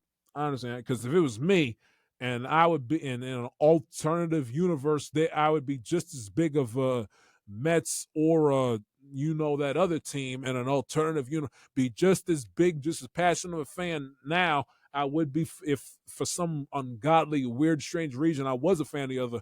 I would say, you know what, they got to take a back seat because the New York Knicks are playing a playoff game against the defending champs and have an opportunity to knock them out and advance to the conference finals at MSG in front of a rabid packed house in one of the most famous, most recognizable, and iconic arenas in the history of the NBA. Even I would say, you got to take a back seat. If the Orioles were playing, game. I mean, I put it to like this: when the Orioles were playing the Kansas City Royals, Game 3 of the ALDS, that game was a Sunday afternoon, if I'm not mistaken, about a 4, either it was a 4 o'clock or a 4:30 first pitch. And around that same time, if I'm not mistaken, the Bengals, played a game in San Francisco that same Sunday afternoon in that exact same time window. You know what I watched? Think of the football season, October 24th. You know what I watched? Orioles and Tigers game 3. Bengals, if I'm not mistaken, ended up winning the game. I think I saw about maybe combined a quarter's worth of plays in that game. Combined. If that. Majority of my attention was on Tigers and Orioles. Orioles had an opportunity to advance to the LCS for the first time in my lifetime in a place they hadn't been since 1997. I would figure that the diehard New York sports fan, not the fan that's solely a fan of the Yankees and doesn't give a shit, or solely the fan. I'm talking about you're a Met and a Knick, or a Yankee and a Knick. I would figure that those guys would, put together their weekend beef and join hands in community and pay attention to Knicks and Celtics in Game 6. But as for the series itself, it should be very, very interesting and intriguing. The reception I think Soto will get will be a little frosty. I think he'll catch hell from the Yankee fan that is still bitter and jealous that he left them to go to Queens. So I think he'll, like the jaded, he'll get the jaded ex-boyfriend response from Yankee fans in that regard. And I think also he'll get a spicy response just because it's Yankees and Mets, and it makes the rivalry tingle a little bit. That there's that underbelly of animosity between the two fan bases, and in turn, one would figure maybe between the two teams. We'll see how the weekend unfolds, but so I think it would be healthy for the rivalry if Soto does get booed and get jeered out of the building. I think it would be funny, Soto, and I think, if I'm not mistaken, I read quotes saying Soto would encourage the booing. He would realize that it's not personal. It's strictly within the confines of the rivalry, within the confines of the gamesmanship from a fan to player perspective. So I think the response he'll get will be I think I wouldn't be shocked if it's 50-50 because although he was only there for 1 year, he was a great Yankee, and he did give him the game-winning home run in extra innings to beat the Guardians in the ALCS last October. So I wouldn't be surprised if it's not a straight up boo, a deafening boo in his ear, his first at bat of the game. But I expect it to be more so 50-50, 60-40 he gets booed. Definitely later in his later at-bats in the series. I think if there's any chance for him to essentially get booed off the field like egregiously good old Bronx jeering, it would be his first at-bat. And I think after they boo the hell out of him, hypothetically, in his first at-bat, I think his other at-bats, the remainder of the series, I think will be, more so 50-50. Especially if he does if he performs poorly in the series. If he performs poorly in the series, they'll be giving him standing ovation by Sunday night, his third at bat of the game. But if he goes ape shit and absolutely destroys the Yankee pitching in this series, I think the boos will get louder and louder and louder with every single at bat as the series goes on. But it'll be interesting. Very interesting. Clark Schmidt and Canning going up against each other. I think if there's ever an opportunity for the Mets to just kick it to the Yankees, it's going to be Saturday, because Clark Schmidt has not pitched well. Does not have overwhelming stuff that blows opposing hitters away. His last seven starts this year. His 7 outings, I should say. Last 7 outings, 26 and 2/3 innings, 22 hits, 14 earned runs, 12 walks. I mean, he's by far has been the Yankees' worst starter in their rotation this year, not named the injured Marcus Stroman and the now DFA'd Cookie Carrasco. So I think the Mets are going to have a field day coming up on Saturday afternoon. And in terms of the game coming up on Sunday at the stadium, they get Max Fried while the Mets are throwing out David Peterson. That's a game I could see the Mets losing by the final score of 2-0. I think the 50-50 game going in will be on Friday. I think Saturday's game will lean more so in favor for the Mets. And I think Sunday's game, I mean, every single time Max Fried, touches a pitcher's mound, they find a way to win. So if I am the Mets, I am putting my laser-focused eyes on getting the first game of the series and getting game number 2, and then taking game number 3 as an opportunity to gain a nice, juicy sweep. And if you don't get it, hey, you walk away taking 2 out of 3. But that's where we stand in terms of the world of Major League Baseball is concerned. And as I said, the Tigers played well. Back-to-back nights, walk-off home runs. Javi Baez with a walk-off on Tuesday night, winning that game by the final score of 10-9, and then winning with a run in the 9th with a Justin Henry Malloy walk-off single to beat the Red Sox by the final score of 6-5 to complete the sweep over the Bo Sox at home. They hit the road, Toronto and St. Louis over the weekend. But the Tigers, they can pitch. Skubal is great.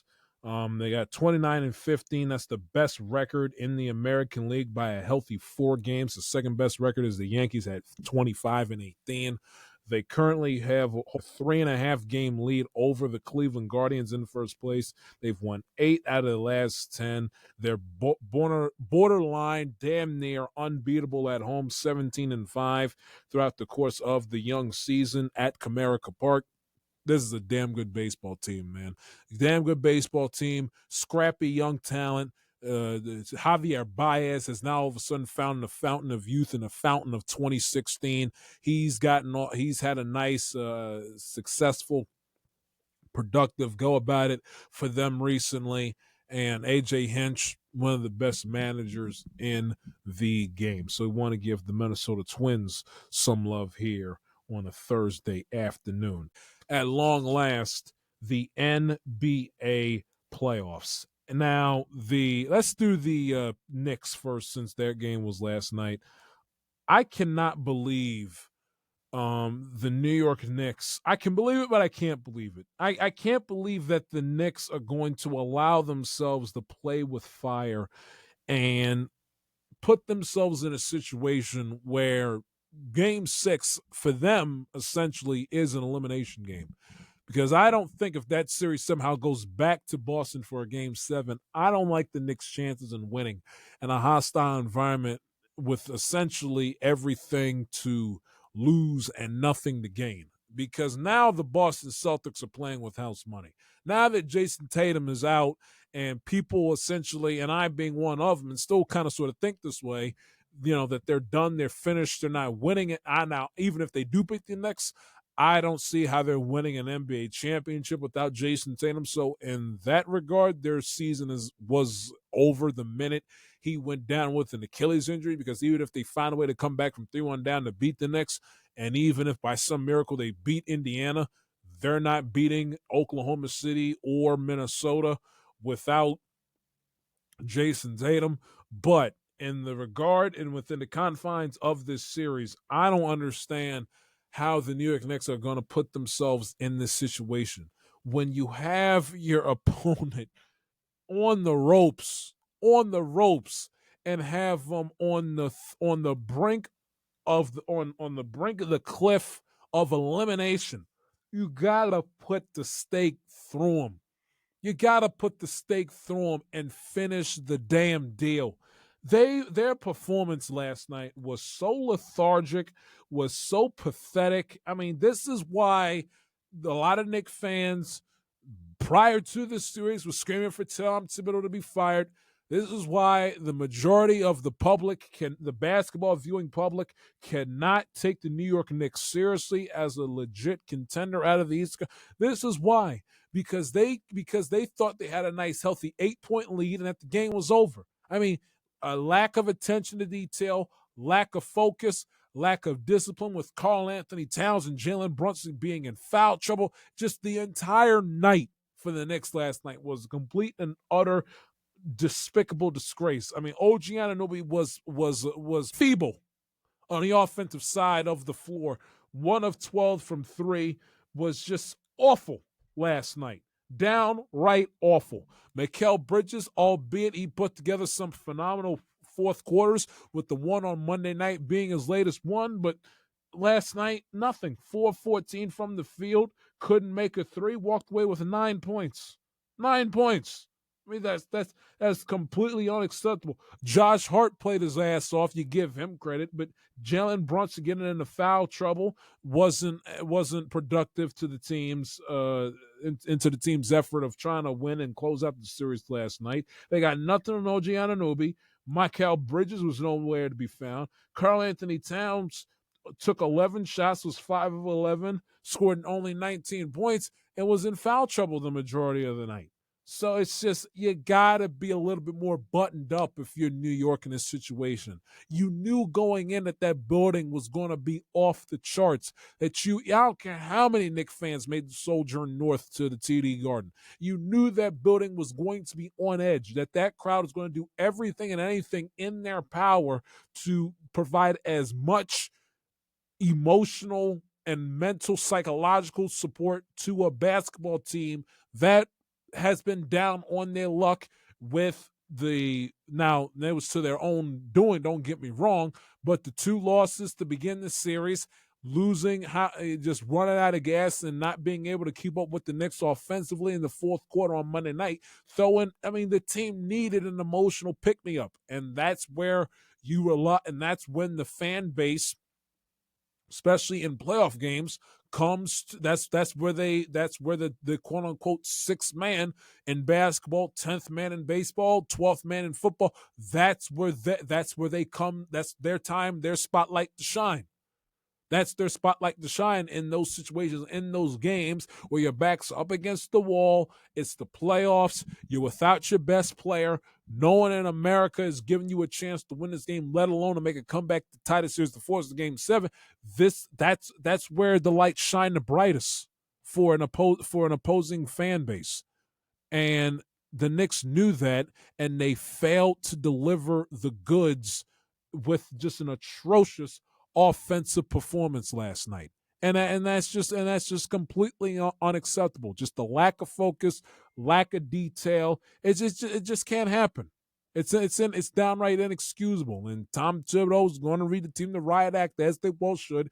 And the Knicks have got to do a better job going into these games with playing like it's an elimination game. They got to do a better job treating these closeout games, the first closeout games, not the second one like we saw Game 6 against the Pistons the other night, in the previous round, and in Game number 5 last night. You got to treat the first opportunity the first opportunity to put a team away, you got to treat it with as much of a level of intensity and attention to detail and focus and tenacity as the game 7. You have to, because you're not going to survive in the playoffs long term going forward. You're not going to. I tell you, if it's Indiana and they pull this crap, if they got Indiana on the ropes up 3-1, and if they're fortunate to get through this series, it's not going to be as nice of an outcome. You got to be able to put the stake through your opponents. Yeah, everything's sugar spice, everything nice. You're floating on a cloud because you beat them at MSG. You had all the celebrities that was out there littered all across the arena. That's fine. That's one game. Series is not over yet. You got to learn how to keep a short memory, flip the page, move on to the next one. And the Knicks failed to do that. They got to do a better job of that. They're very mentally weak in that regard. I hate to come across so harsh or so crass, but they're very mentally weak in that regard. You let them read and get a whiff of their own scent and the whiff of their own praise, man. It goes to their head rather quickly. It's only when they're coming off of a disgusting loss or the fan base and the media is reading the riot act is when they pull themselves up from the ground, lock in, get themselves together, and they play up to the capabilities. When you give them time for them to smell their own stench and for them to walk around, the words of Biggie Smalls, act like they shit don't stink, is when you get garbage performances like you saw on Wednesday night. And they cannot replicate that in Game 6 coming up tomorrow. They can't. They cannot allow the Bostons to, if anything, they need a blowout win. They need the morale of the Boston Celtics, those 5 guys out there on the floor. They need their morale in the toilet as early as humanly possible. Like how it was an avalanche where it was back and forth, but the Knicks still maintained control, and then all of a sudden they went on to a scoring run, and the Celtics couldn't buy a basket, and the momentum of the efficient offensive play plus the crowd and the snowball effect and the avalanche just grew bigger and bigger until it overwhelmed the Celtics and swallowed them all. That's how it's got to be tomorrow night at MSG. That's how it's got to be. The earlier you can take the Celtics out of this game, the better. The sooner you can crush their spirits in this game tomorrow night, the better chances you guys are going to have to, the better the chances you guys are going to have of winning the game. Got to. Not an option. Because that building, along with a plethora of other stadiums and arenas on the Eastern Seaboard, it works like a double-edged sword. Playing closeout / elimination games in that building, whether it's in that building, at Yankee Stadium, Citi Field, you name the stadium in New York, Boston, Philadelphia, Baltimore, Washington, D.C. It's something about those cities in which the home team has an opportunity to stave off elimination for one more game or has an opportunity to close a threatening team out before they have an opportunity to really lock in and get their asses again. It's something about playing those games on this part of the country in those aforementioned, something about it where if you don't let the crowd, let the atmosphere work to your advantage, the Uno reverse card, turns back on you like that, and that crowd gets awfully, awfully tight. And the tighter the crowd gets, the tighter the players on the court get, and the looser the opposition in the green and white will become. Because going into this game, you'd figure they're already going to be loose. They took their lumps the first game at MSG on Monday night. They know, okay, we were here, we lost, forget about it, let's move on. Yeah, the celebrity's going to be in the building, nice, cute, ha, ha, ha, yeah, that's nice. All the pressure is on you to close us out. Because, now that Tatum is gone, see, if Tatum was still playing, it'd be a different argument. If Tatum was still playing, it would be a different argument. But now that Tatum is gone and they're not going to see him, obviously, for the remainder of the series, now the pressure is on the Knicks because now they're supposed to win the series. They were supposed to win it the moment, they were chilling with the lead with about three and a handful of minutes left in the fourth quarter. But when Tatum went down and was grabbing his Achilles, it was all but certain that this series is the one for the Knicks to have. And with the Celtics on the ropes, and if they allow them to get off the deck, and force a game 7, there's going to be hell to pay for the NYK. Hell to pay. You got the defending champs without their best player on the ropes. You finish the damn deal. Especially you got an opportunity to close out in your building, you finish. What do I say? A, B, C. A always, B, C closing. Always be closing. Always be closing. Finish if you're the Knicks. Don't worry about Game 7. Don't worry about Indiana. Don't worry about what celebrity is in the building, the Jenners and Chalamet and Spike.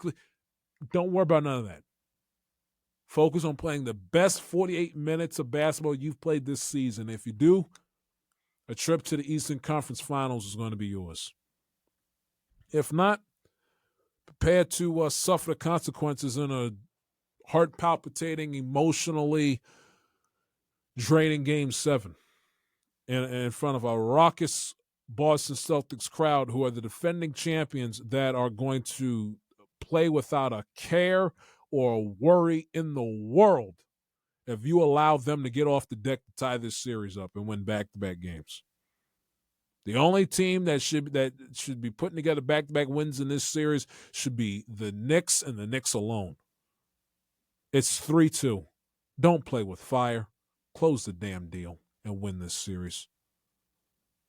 I mean, literally, you have the Indiana Pacers waiting for you on a silver platter. I was very disappointed in the effort and the lack of execution from the Knicks last night. Very disappointed. The aforementioned Indiana Pacers obviously are moving on and have moved on to the Eastern Conference Finals. If you're the Cleveland Cavaliers, you got to be ashamed of yourself. I don't understand how their players that were banged up. I understand different time, different era, blah, blah, blah. But, I mean, Game 2 of a conference semis and you got the best record in the league. I don't know. If it was me, they'd have had to chop my foot off to keep me from playing in a Game 2 of a playoff series where I have an opportunity as the 1 seed to advance to the Eastern Conference Finals. And the fact that they sat out rather dubious, and we went through and we discussed how they blew those games, the Quicken Loans Arena last week.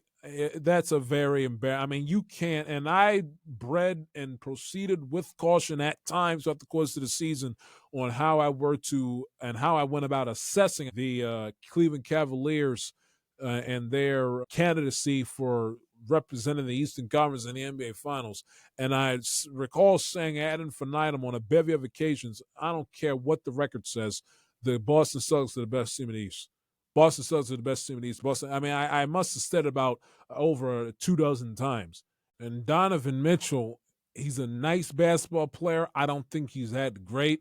And I think for sure he is not an NBA player that you can build around in terms of putting together a roster that can win a championship, because I understand he put together a marvelous performance, one of their losses earlier in the series, but he's got to give me better than what I saw. I was very disappointed by the performance of he and his contemporaries within the series against Indiana. And even in their Game 5 loss, people want to say, oh, well, look at him. He put together 35 points. Yeah, he put together 35 points, but he shot 8 of 25 from the field and had 21 shooting opportunities at the free. He got to the free throw line 21 times. 21 times. He was 8 of 25 from the field. He had an awful game. Game 5 the other night on Tuesday. That's just completely unacceptable. Garland, 11 points, took 16 shots, did not shoot the ball well, 4-16 from the field. Just the Cleveland Cavaliers, you're the 1 seed. You got to give me better than that, man. 1 seed, home court advantage, which as we've learned in the NBA Plus has become very overrated, but still no excuse. Their performance in this series against Indiana, allowing Tyrese Halliburton to dominate and take over, especially in the fourth quarter of these games. I mean, that and the no-show last weekend in Indiana, that's no bueno. They're going to have to answer for that. And you fire JB Bickerstaff, wanting and yearning for better, and this is the result you get, going quietly into the night in 5 games at the hands of the Indiana Pacers yet again. That's not a good sign. That's not something I would be proud of if I was a Cleveland Cavalier. That's for sure. The Golden State Warriors say goodbye. I mean, what else do you want? Once you saw that Steph Curry was going to be, played essentially half of Game 1 in this series, you knew the Warriors were dead. They need Steph Curry is the ultimate equalizer it goes without saying how big of a threat he is offensively, shooting the basketball, especially from 3-point range. His ability to get to the free throw line, draw fouls, everything. He's a sensational free throw shooter. As soon as he went down, you knew that the Warriors were cooked. There was no way they were going to be able to keep up with Minnesota if they had their heads on straight for the remainder of the series. And I said, in fairness, I think they were going to be all right because Jimmy Butler did absolutely nothing in this series. I mean, Jimmy Butler, he took 11 shots, was 4 of 11, couldn't make a 3, scored 17 points. I mean, Jimmy Butler was downright embarrassing in this series. Downright embarrassing. Took 11 shots last night. Let me see if I can pull up he scored 14 points on 3 assists, 1 block in their Game 4 loss. He scored 33, was magnificent in their Game 3 defeat. But Jimmy Butler, I was not impressed at all from his performance, especially yet last night with the team hanging on by a thread, and he only took 11 shots, walked away with 7. I mean, you got to do better than that, especially after the way he kicked and screamed and bitched and moaned and carried on and threw a fit in his trying to get his way out of Miami. You get shipped off to Golden State. Steph Curry goes down. You're supposed to be the alpha dog, #playoff Jimmy, and that's the garbage we get. Very, very, very disappointing. I mean, Podziemski was the best player on the floor for Golden State last night. I mean, no disrespect to Podziemski, but I mean, you give up the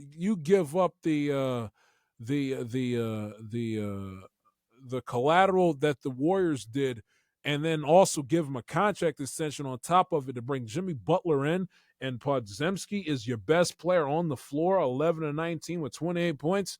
That, and then Kuminga coming off the bench, who also was solid, shot 3 of 9 from 3 and walked away with 26 points. That's unacceptable. Completely and utterly unacceptable. So I was very disappointed, and nice little mental note to self on the quote unquote greatness of Jimmy Butler and Donovan Mitchell. You can have them. Those solid regular season players when they play. Nice players. They got skill. They can ball, but far from top 10, top 15, and far from the short list of players you'd want to have in a best-of-7 playoff series, because you're not going to win a championship with the both of them. That has been well documented. How many places has Jimmy Butler been taking teams to the playoffs and it's come up small in the month of May? How many places? So the Cleveland Cavaliers and the Golden State Warriors will get the taps for the conference semifinals heading into the weekend. Cancun on 3. 1, 2, 3, Cancun.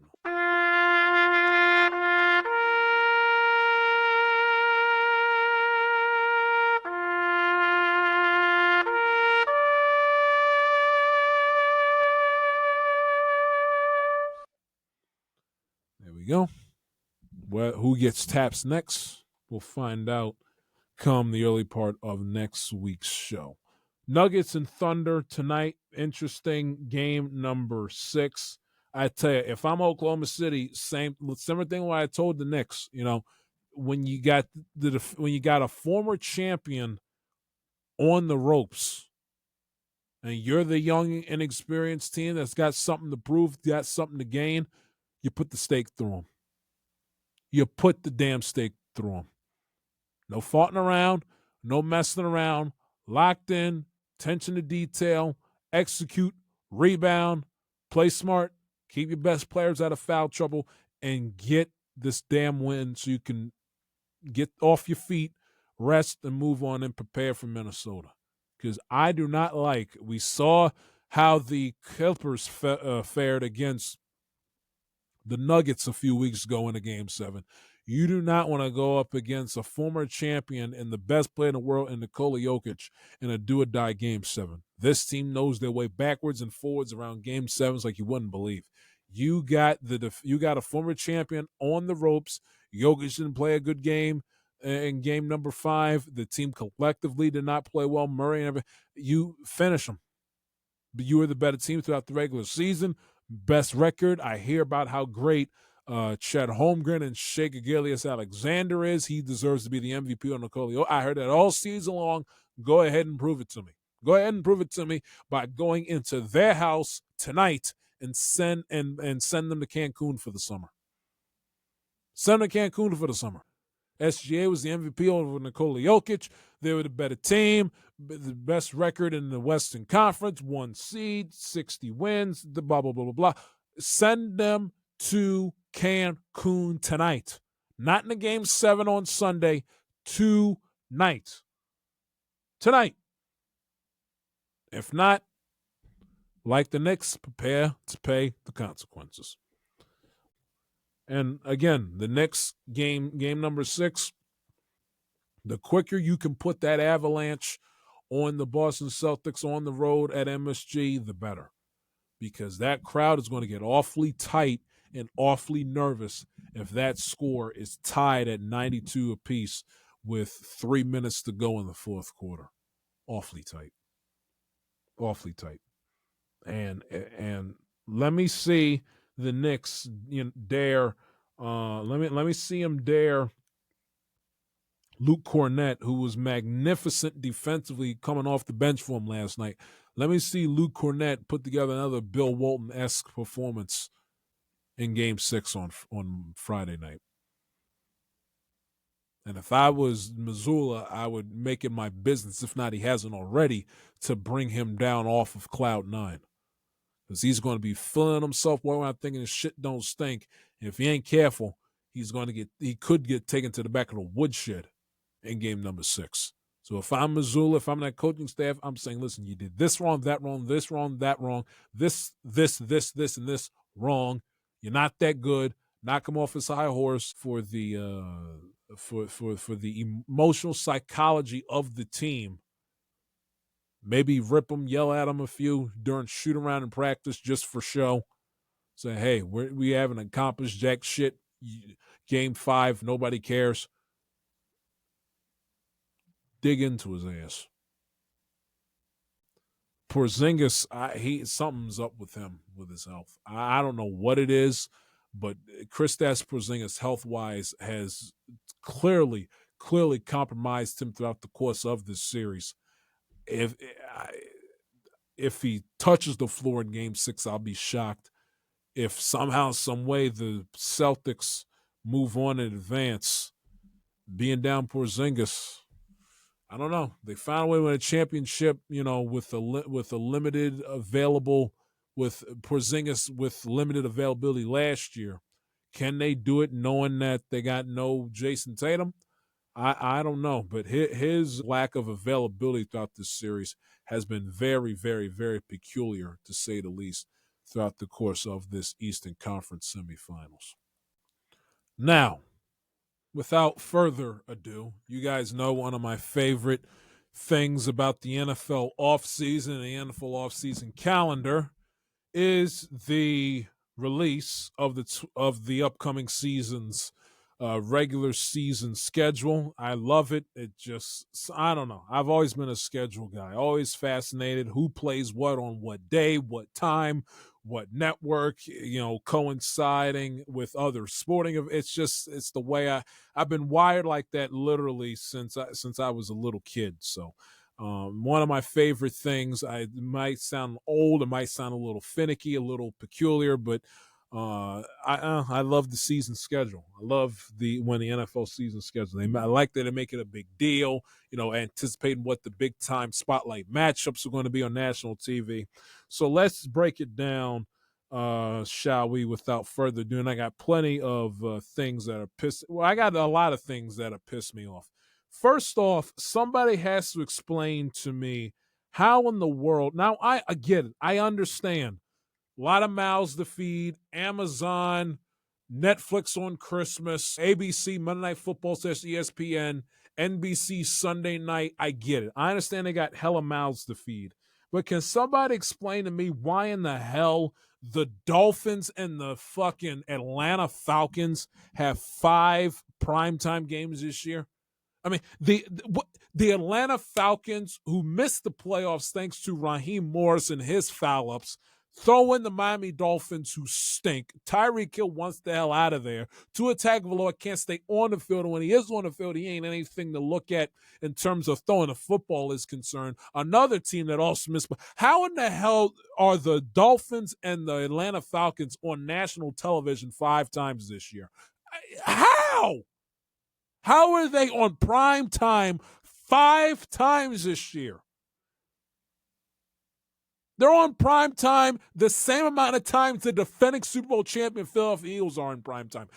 That does not compute for me. You cannot, again, I understand they got hella mouths to feed, but you cannot, under any set of circumstances, give a logical, reasonable explanation as to why the Falcons and the Dolphins are on national television in prime time the same amount of time as the defending Super Bowl champion Philadelphia Eagles, and obviously the Lions, the Commanders, the Bills, and to a lesser extent the 49ers and the LA Chargers. You can't make any sense of that. How are they on prime time more than the Bengals and the Ravens and the Rams? Am I missing something here? Who in the hell said, you know what, I want to sit down and watch Tua Tagovailoa play? Or the inconsistent, average at best, frustrating, and sometimes anemic Atlanta Falcons. People say, well, I want to watch them over the Bengals, the Ravens, and the Rams. Who in the league office was okay with that, with this being the outcome? The Chiefs being on 7 times, I get it. They're the damn Kansas City Chiefs. The Cowboys, America's team, as much as it pissed me off and it drives me crazy and they aren't worthy of being on in prime time as many times as they are, they're the Cowboys. I don't like it. I understand it. But the Falcons and what? That I didn't understand. Second thing I didn't understand. You take a look, and I'll break down the schedule in minute detail in a minute, or in specific detail in a minute. Somebody has to explain to me why in the hell in the year of our Lord 2025, we're still doing the shtick with putting the New York Football Giants on Sunday Night Football. I understand they play Mahomes in Kansas City, but in fairness, it's the 3rd week of the season, so it's not like they were going to be stuck with it, the Sunday before Christmas. But the Giants stink. The Giants stink. I test they may be more entertaining, more compelling to watch. It's still not a good football team. Nobody cares about watching Jackson Dart play on a national primetime window. Nobody cares. You're going to put the Giants up against the big bad Kansas City Chiefs for them to lose by 50? That's going to be an unwatchable football game by the end of this. Sorry if you see a flash. For some ungodly reason, we got to feel the need to take have fucking photo shoots in the studio across from me. So I apologize if you guys, see a flash watching the video, as it's ricocheting back through the glass. Anyway, it's par for the fucking course. What else was new? Always an inconvenience in Jai Shields' life. It never ends. But why the Giants? Why? They stink. I don't give a shit about the New York market. This isn't baseball. This isn't the NBA. Nobody wants to watch bad quarterback play and bad teams play in prime time. I get Mahomes and the Chiefs salvages half of this game, but the game's going to be over and out of question by the 2-minute warning of the second quarter. Why are the Giants on Sunday Night Football? Why? And better yet, why are the Giants playing the Patriots on Monday night? In the year of our Lord 2025, Eli Manning and Tom Brady are not walking through those doors in East Rutherford, Jersey, and in Foxborough, Massachusetts. Why in the hell do we got to sit up here and watch Giants and Patriots the 1st of December, no less? At least the Giant-Chief game is week 3. At least it's in the first month of the season, week 3. You can ignore it and watch a Sunday night baseball game or do something else. It's week number 13, the week of Thanksgiving, after we sat on our ass and watched football all hours of the day and night. Week 13, December. I understand, again, slim pickings because Chiefs and Cowboys is on Thanksgiving. The Lions and the Packers is on Thanksgiving. The Bengals and the Ravens is on Thanksgiving. The Bears and the Eagles is on Black Friday. I understand slim pickings. It's what happens. I get it. I understand it. But you can't sit up here and tell me you're in the National Football League. The best option on a Monday night late in the season is Giants and Patriots. You can't sit up here and tell me that with a straight face. In what universe should the Patriots and Giants be anywhere near Monday Night Football in 2025, especially in the last month of the season? Watch football all holiday weekend, and that's the garbage you give us?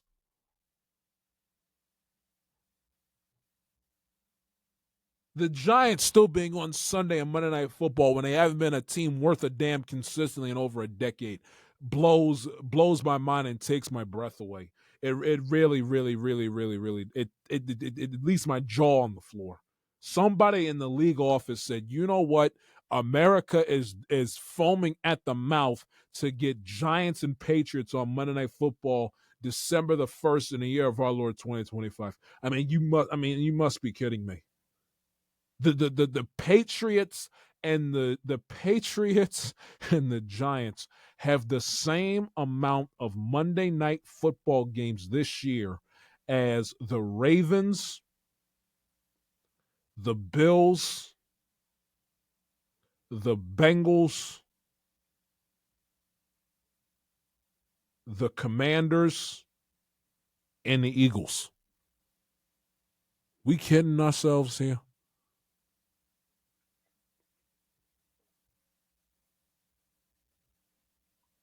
And the other thing that has me pissed.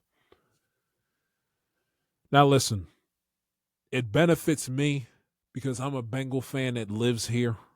I'm a native Baltimorean who roots for an in-division rival, the Ravens. So with that comes with perks and knowing that your favorite team comes to your neck of the woods guaranteed every single year. And I maybe will end up going to the game that night. And it'll be a hell of a Thanksgiving that I won't forget in 6 months' time. But do you guys know since 2019 that the Bengals have played 7 road primetime games within the AFC North? They've played 7 in the last 6 years. The Ravens have only played 1. And every single year since 2022, the Bengals trip to Baltimore for the season has been a nationally televised primetime game. And for the 3rd year in a row, it's going to be short week Thursday night in November at the bank. I have no problems with the Bengals playing here in prime time, but I do have a problem when it's consistently on the short week, the Thursday night, and in turn, when it's time for the Ravens to make their way and to work their way to the 5-1-3. Westward in Ohio, the game's put at 1 o'clock on a Sunday afternoon. I understand the National Football League, I guess, and Goodell still has a bug up their ass because the Bengals ruined their opportunity to make another ungodly amounts of money with that asinine neutral site AFC Championship game idea that they punched up in 2022 when Damar Hamlin went into cardiac arrest and they had to cancel the game between the Bengals and the Bengals and the Chiefs, and there was, because of the fact that they didn't play the 17 games and the Chiefs did, and the Bengals and the Bengals and the Bills didn't, and because the Bengals beat the Chiefs, it was going to lead to some clusterfuck with breaking. So they threw out that asinine neutral site AFC Championship game in Atlanta, and until the Bengals beat the Bills, that idea obviously went by the board. So I guess the NFL and Goodell and those greedy gluttons are still pissed at Burrow and the Bengals for ruining their multi-billion-dollar hustling scheme, whatever the case might be. I don't understand how the NFL can go literally blatantly, flagrantly continue to screw over a team that gives them nothing but great ratings. I think sometimes put them on in prime time. I mean, the Bengal-Raven Thursday night game last year was one of the better Thursday night football games last year. Their game, they had another Sunday night, not the one against the Giants. They had another primetime game. The game against Washington, week 3 or 4 of the year, the ratings was through the roof for that Monday night game. I mean, and still time you put the Bengals on in prime time against a formidable opponent, you get a damn good rating. The game against the Broncos late in the season. So I don't understand. It's like, and I saw a perfect tweet that a Bengal fan put out. And then I wish I remember the name, and they're 100% right. It's like the Bengals are the NFL's traveling circus. They can travel to any city across the National Football League at the NFL's discretion. But when the Bengals sit up here and say, hey, how about you guys, come to us every once in a while and allow us to showcase our nice, friendly confines, is one of my EAA radio guys give me the thumbs up behind it. They thought I was having a conniption. I was losing my mind on the Orioles earlier in the show. But when it comes time for the Bengals to show off the nice host that they are, no, we're not going to do that. We'll give you one prime. We'll have you guys play 4 primetime games, 3 on the road, and only 1 in your building. When they have a top 5 quarterback at their disposal, that the NFL, when it's convenient for them, loves to show off. Again, I got no problem going to Baltimore playing in primetime, but must every single time we go there be in primetime. And if you're going to send us there every single year in primetime, I still have not gotten. I've been on Twitter since the schedule came out officially at 8 o'clock on Wednesday. I still have not come across a reasonable, logical explanation as to why the NFL yet again put us short week in Baltimore in primetime. Meanwhile, the Ravens normal week, 1 o'clock window when they come to play us a few weeks later in week 15. And that's another thing. The fact that the Bengals got to play the Ravens Thanksgiving short week, the Bills on the road, and then the Ravens again consecutively late in the season is nasty. Again, Goodell and the league they'll never say it out loud, they'll never admit it. They're still pissed off at the Bengals for nullifying their asinine neutral site AFC Championship game idea in the 2022 season. They're still pissed off about it because they must be, because there's no logical, reasonable, competitive explanation as to why they continue to get screwed with the lack of primetime games in their building, especially within their own division. We'll send you to Baltimore. We'll send you to Cleveland. Have Baltimore or Cleveland come and play us in primetime? Nah, we're good. Especially the Ravens. Bothers me. I said Bengals, Ravens. The Reds aren't in Cincinnati that Monday night would be perfect.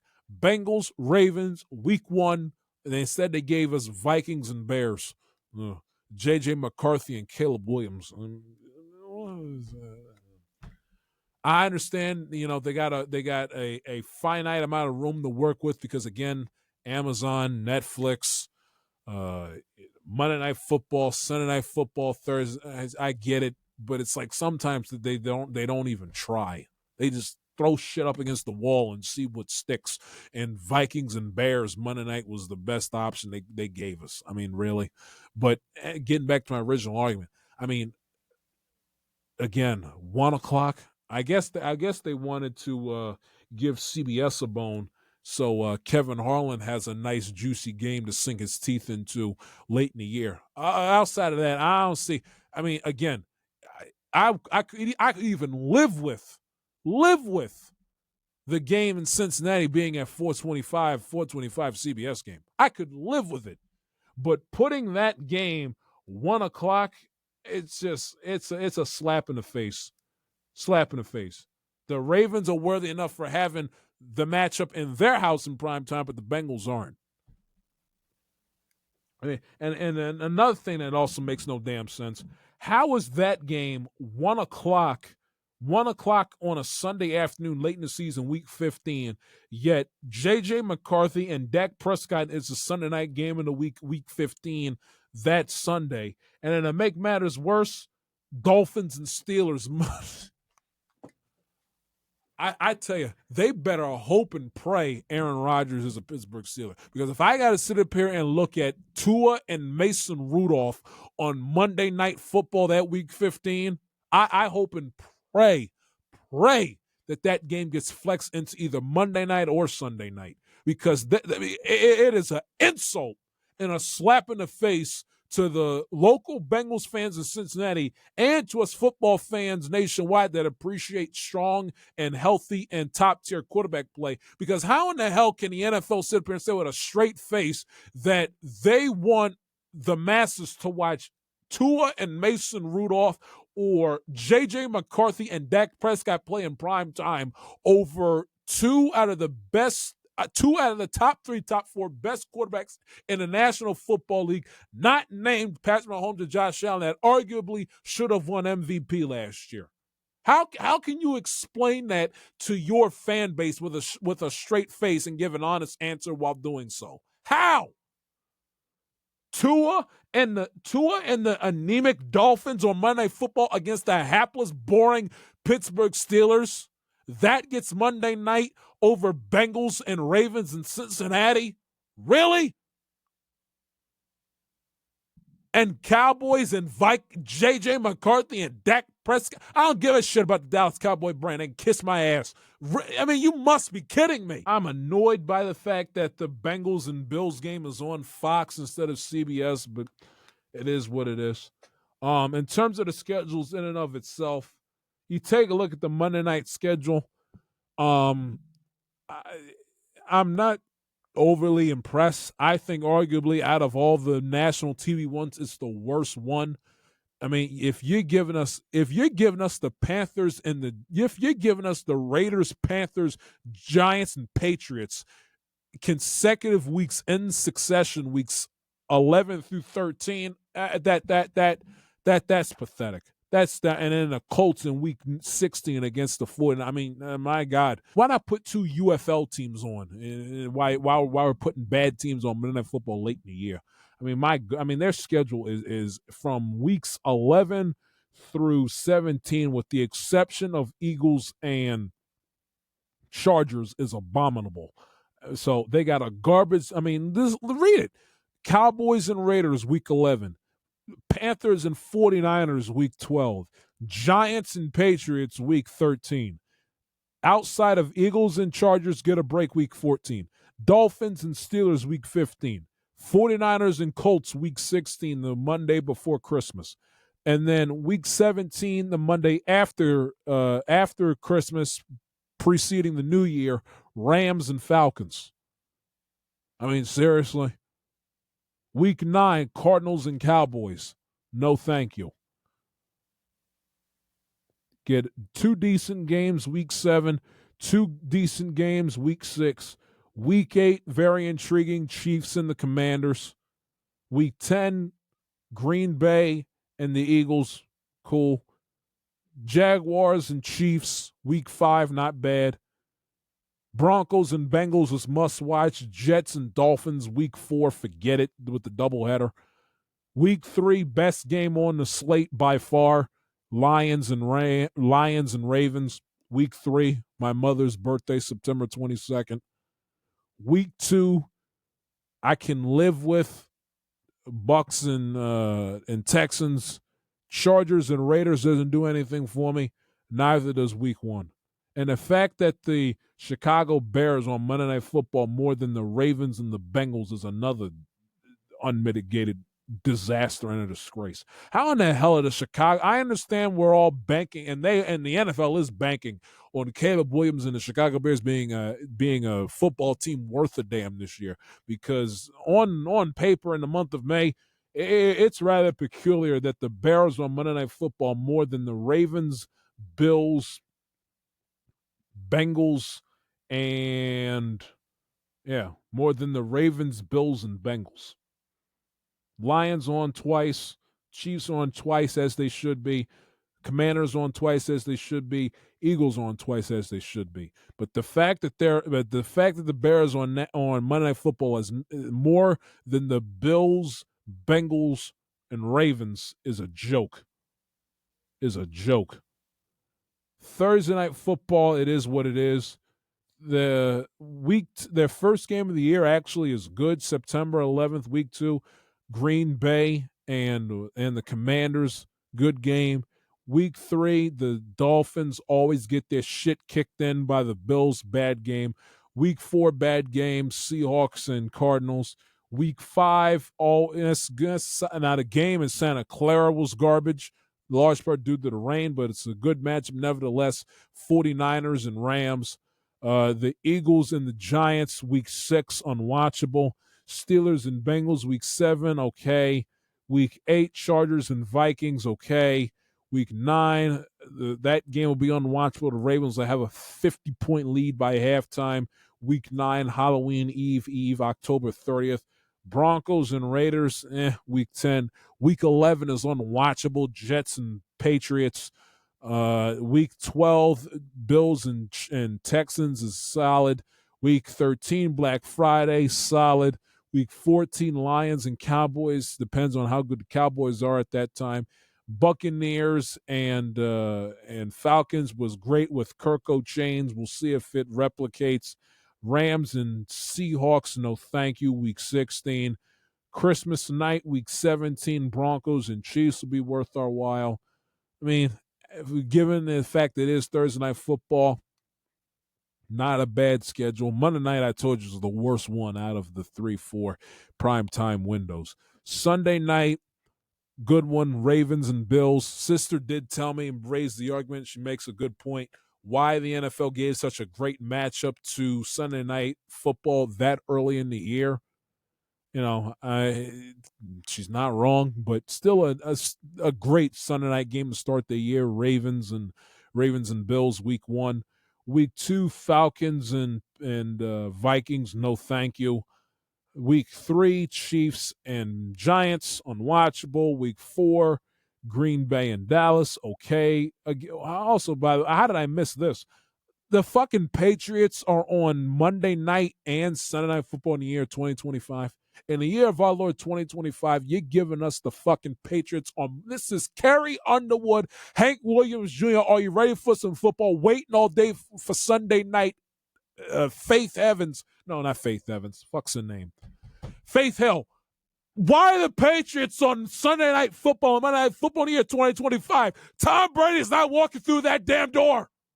Get him off my TV. Patriots and Bills, unwatchable, week 5. Chiefs and Lions, we get better, week 6. Falcons and 49ers, mid. Green Bay, they better hope and pray Rodgers is the Steeler, because that game, another unwatchable disaster class. Seahawks and Commanders is okay, week 9. Week 10, Steelers and Chargers. Again, Better hope Aaron Rodgers is a Steeler. If not, that game was also unwatchable. Lions and Eagles, excuse me. Classic. Week 12, not a bad game. Stafford versus Mayfield. Broncos and Commanders, week 13 is a nice game. Cut down on the travel. They go from Baltimore down to D.C., so they only got to travel coast to coast in a 3-4 day period for the Sunday night crew. Week 14, Texans and Chiefs, not bad. Week 15, I can do without Cowboys and Vikings. Week 16, Bengals and Dolphins. That game's going to get flexed because the Dolphins are going to be in the toilet by late December. Week 17, Bears and 49ers. Better hope both teams are on a heater by that time, or else that's another one. And the Sunday Night Football schedule outside of weeks 1, 11,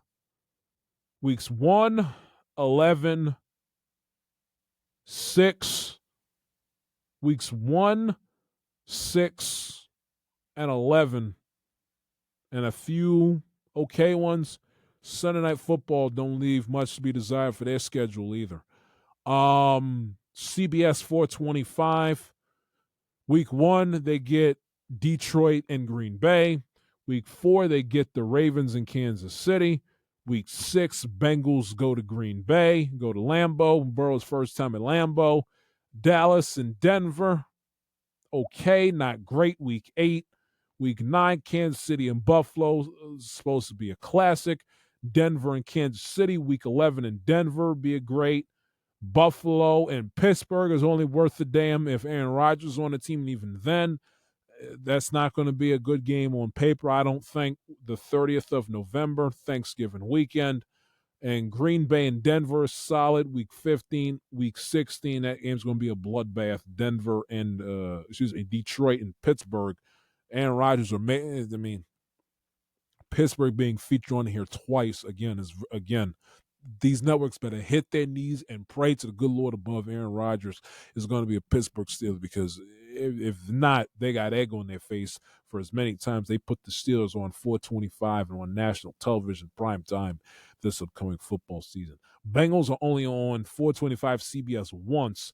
They're on Fox twice. And believe it or not, between Fox and CBS for the 425 windows and Amazon Thursday night, Sunday night NBC, and ABC, ESPN Monday night, between those, the network that really got the best schedule is Fox. Fox got the best one. 425 game of the week. They got the best one out of best national TV games out of all the networks. Week 2, rematch of the Super Bowl. Week 3 it's the worst one, but it's early in the season. It's the Cowboys and the Bears, which is not a bad game per se on paper, but it's the only one that kind of is but it's only their second game of the week of the year, and it's in week 3. I mean, if that game stings, you can watch a bunch of other games at that time, or watch any baseball regular season games that's still on in September. Week 5, Lions and Bengals, good game. Week number 7, Commanders and Cowboys, solid. Week 10, Lions and Washington. That game was an exciting playoff game. Should be an exciting regular season game. Week 10, Cowboys and Dallas at Jerry World. Week 12 will be interesting. Week 13, they go to Detroit this year for the Packers and the Lions. And oh, by the way, I don't know if any of you all have noticed this, but the NFL bumped back the start time for the Lions Thanksgiving game. Used to be, as recent as last year, kickoff at 12:30, 12:35. The game in Detroit, I don't know if it's a one-off thing or if they're going to, make it a thing for the foreseeable future. But the Lions game this year, Thanksgiving Day, kickoff at 1 o'clock rather than 12:30. They push back the start time for that game a half hour. Week 14, Bengals and Bills. Now, I guess that's because, the NFL threw Fox a bone because they got a lousy-ass Super Bowl, and or because there's no formidable, deep assortment of strong quarterback talent in the NFC. I mean, it's Jaden Daniels, Jalen Hurts, and really everybody else. I mean, Jared Goff, is a good quarterback, not a great remote stopper like those two guys are. And Jordan Love, kind of falls into that same category along with Jordan Love falls into that same category as Jared Goff. So I don't know. They felt sorry that they got a crappy Super Bowl. They outbid CBS for that game, whatever the case might be. But I was shocked that Bills and Bengals 425 up at Orchard Park is going to be a Fox deal with Brady and them rather than a Tony Romo, Tracy Wolfson, Jim Nance affair on the Columbia Broadcasting System network. I was very, very, very surprised by that. But they throw Fox a bone and argue. I mean, that's the arguably the second. I mean, it's hard to say because they got so many great games at 425. They got Bengals and Bills week 14, Lions and Rams, the Stafford Jared Goff reunion bowl yet again, this time in Los Angeles. Week 17, Eagles and Bills. Week 18, I mean, you take the week 18 with a grain of salt with the Giants and Dallas. Nobody probably is going to care at that point. But weeks 2 through 7, I mean, that's a solid slate of games. I mean, and you can take your pick. What's the best game out of the pack? Is it Eagles and Chiefs? Is it Bills and Bengals? Is it Eagles and Bills? Is it Lions and Bengals? Is it Lions and Commanders? You take your pick. They got an absolutely magnificent slate of games this year. CBS is okay, not great. Sunday night leaves a lot to be desired.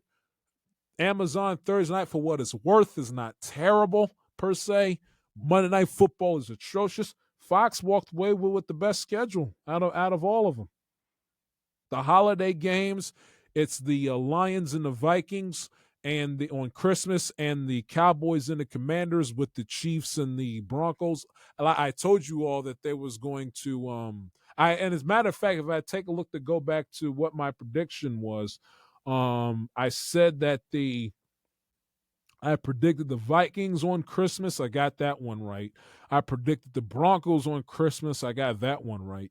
I got the Commanders on Christmas. I got that one right. But the Bengals are playing on Thanksgiving, not Christmas. I got the Ravens playing on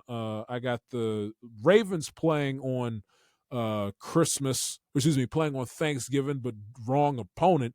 They're playing the Bengals. I hit the 2 afternoon games dead on the nose. I said, don't overthink it. Lions and Packers on Fox in Detroit. And then, ratings bonanza. They haven't played on Christmas before, on Thanksgiving before in the Mahomes era. Chiefs and Cowboys is a slam dunk, no brainer. Obviously, that's what we got. So I was I got 2, 4. I got 5 out of the 6 teams right on Thanksgiving Day, with the Bengals being on Thanksgiving against the Ravens instead of the Rams. But I got the 2 afternoon games dead on the nose, and Christmas, I got 1, 2, 3 out of the 6 teams right. I had the Eagles playing on Christmas. They're playing on Black Friday, not on Christmas. The Chargers aren't playing on Christmas. The Chiefs are. And the Commanders are playing Dallas rather than the Chargers, and Dallas is on Christmas as another NFC East participant, not the Philadelphia Eagles. So I say, in terms of my predictions for the holiday schedule, I think I did pretty well. I damn near got Thanksgiving dead on the nose. I mean, dead on the nose. And I nearly got Thanksgiving right. Christmas, close, but no cigar. The Christmas games, they're not terrible. Vikings and Lions was good last year. Will it live up to its hype with J.J. McCarthy at the helm rather than Sam Darnold? Remains to be seen. Cowboys and Commanders, solid game. The night game is good. Thanksgiving, good games. Now, good matchups. The Chiefs and Cowboys will be over by halftime. If the Chiefs have their head on straight, they're going to beat the Cowboys like a drum for that 4:25 game. But the night game is excellent, and the first game is very good. So the holiday games the NFL got right. The kickoff game, again, I would have liked the Commanders instead of Dallas. First, I know the Eagle fan doesn't care because it's a division rival and they can rub Jerry's nose in it. But from a non-Eagle football fan perspective, the better game was the Commanders and Eagles' first game of the year. But, I mean, how the NFL decided to put the Giants and the Patriots on Monday and Sunday Night Football separately and combined on Monday night, late in the year no less, is a slap in the face to us football fans. And the Sunday night schedule is, and the Monday night one is oh my God, it's so bad. I mean, that schedule, man, is just it's brutal, absolutely positively brutal. Outside of Lions and Ravens, and a few games with the Eagles involved, that is a bad, I mean bad, and Broncos Bengals. But I mean, the 75-80% of that Monday Night Football schedule is hot garbage. Bengals schedule, if you care, they're on prime time again 4 times, only 1 at home. They get Pittsburgh at home Thursday night, October 16th. They get the holiday game, Thanksgiving, against the Ravens. That game against Miami is going to get flexed out of Sunday night. Wouldn't shock me if their second game against the Ravens at home, December 14th, gets flexed in its place. I mean, they don't have a difficult schedule. They do get Detroit. They do get Green Bay, Chicago. If you want to take the cheese on them, go ahead. Obviously, the Ravens in the division. They do get Denver. They do get Buffalo. They don't get Kansas City. They don't get Houston. They don't get the Eagles, obviously. They played them last year. They don't get the Commanders, obviously. They played them last year. And they don't get anybody from the NFC West outside of they don't get the Seahawks. They don't get the Rams. They don't get San Francisco. They get the Arizona Cardinals in their building. And they finish their last 2 home games are against Arizona and Cleveland, which are layups. And because the AFC's turn to get the extra home game this year, they get the extra home game with 9. No international games this year, thank God. Waking up at 9:30 in the morning. You must be kidding me.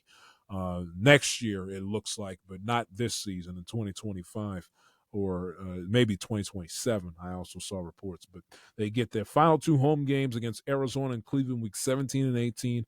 Their 3-game homestand: Pittsburgh week 7, Jets week 8, Chicago week 9, then a bye week 10 right in the middle of the season, which is ideal, to be quite honest with you. The tough games: Baltimore on the road, Buffalo on the road.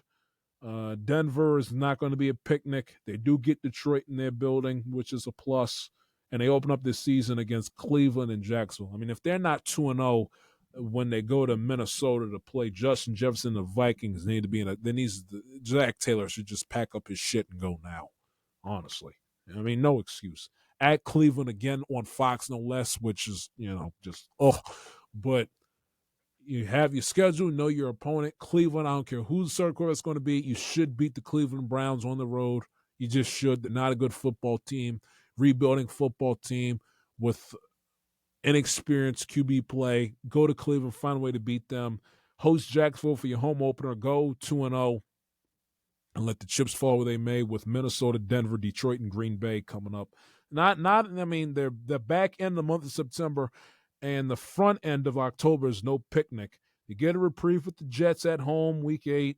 They get a reprieve with the Patriots, one would think, week 12, November 23rd. And they close up the season with 3 layups in the Dolphins, Cardinals, and Cleveland Browns.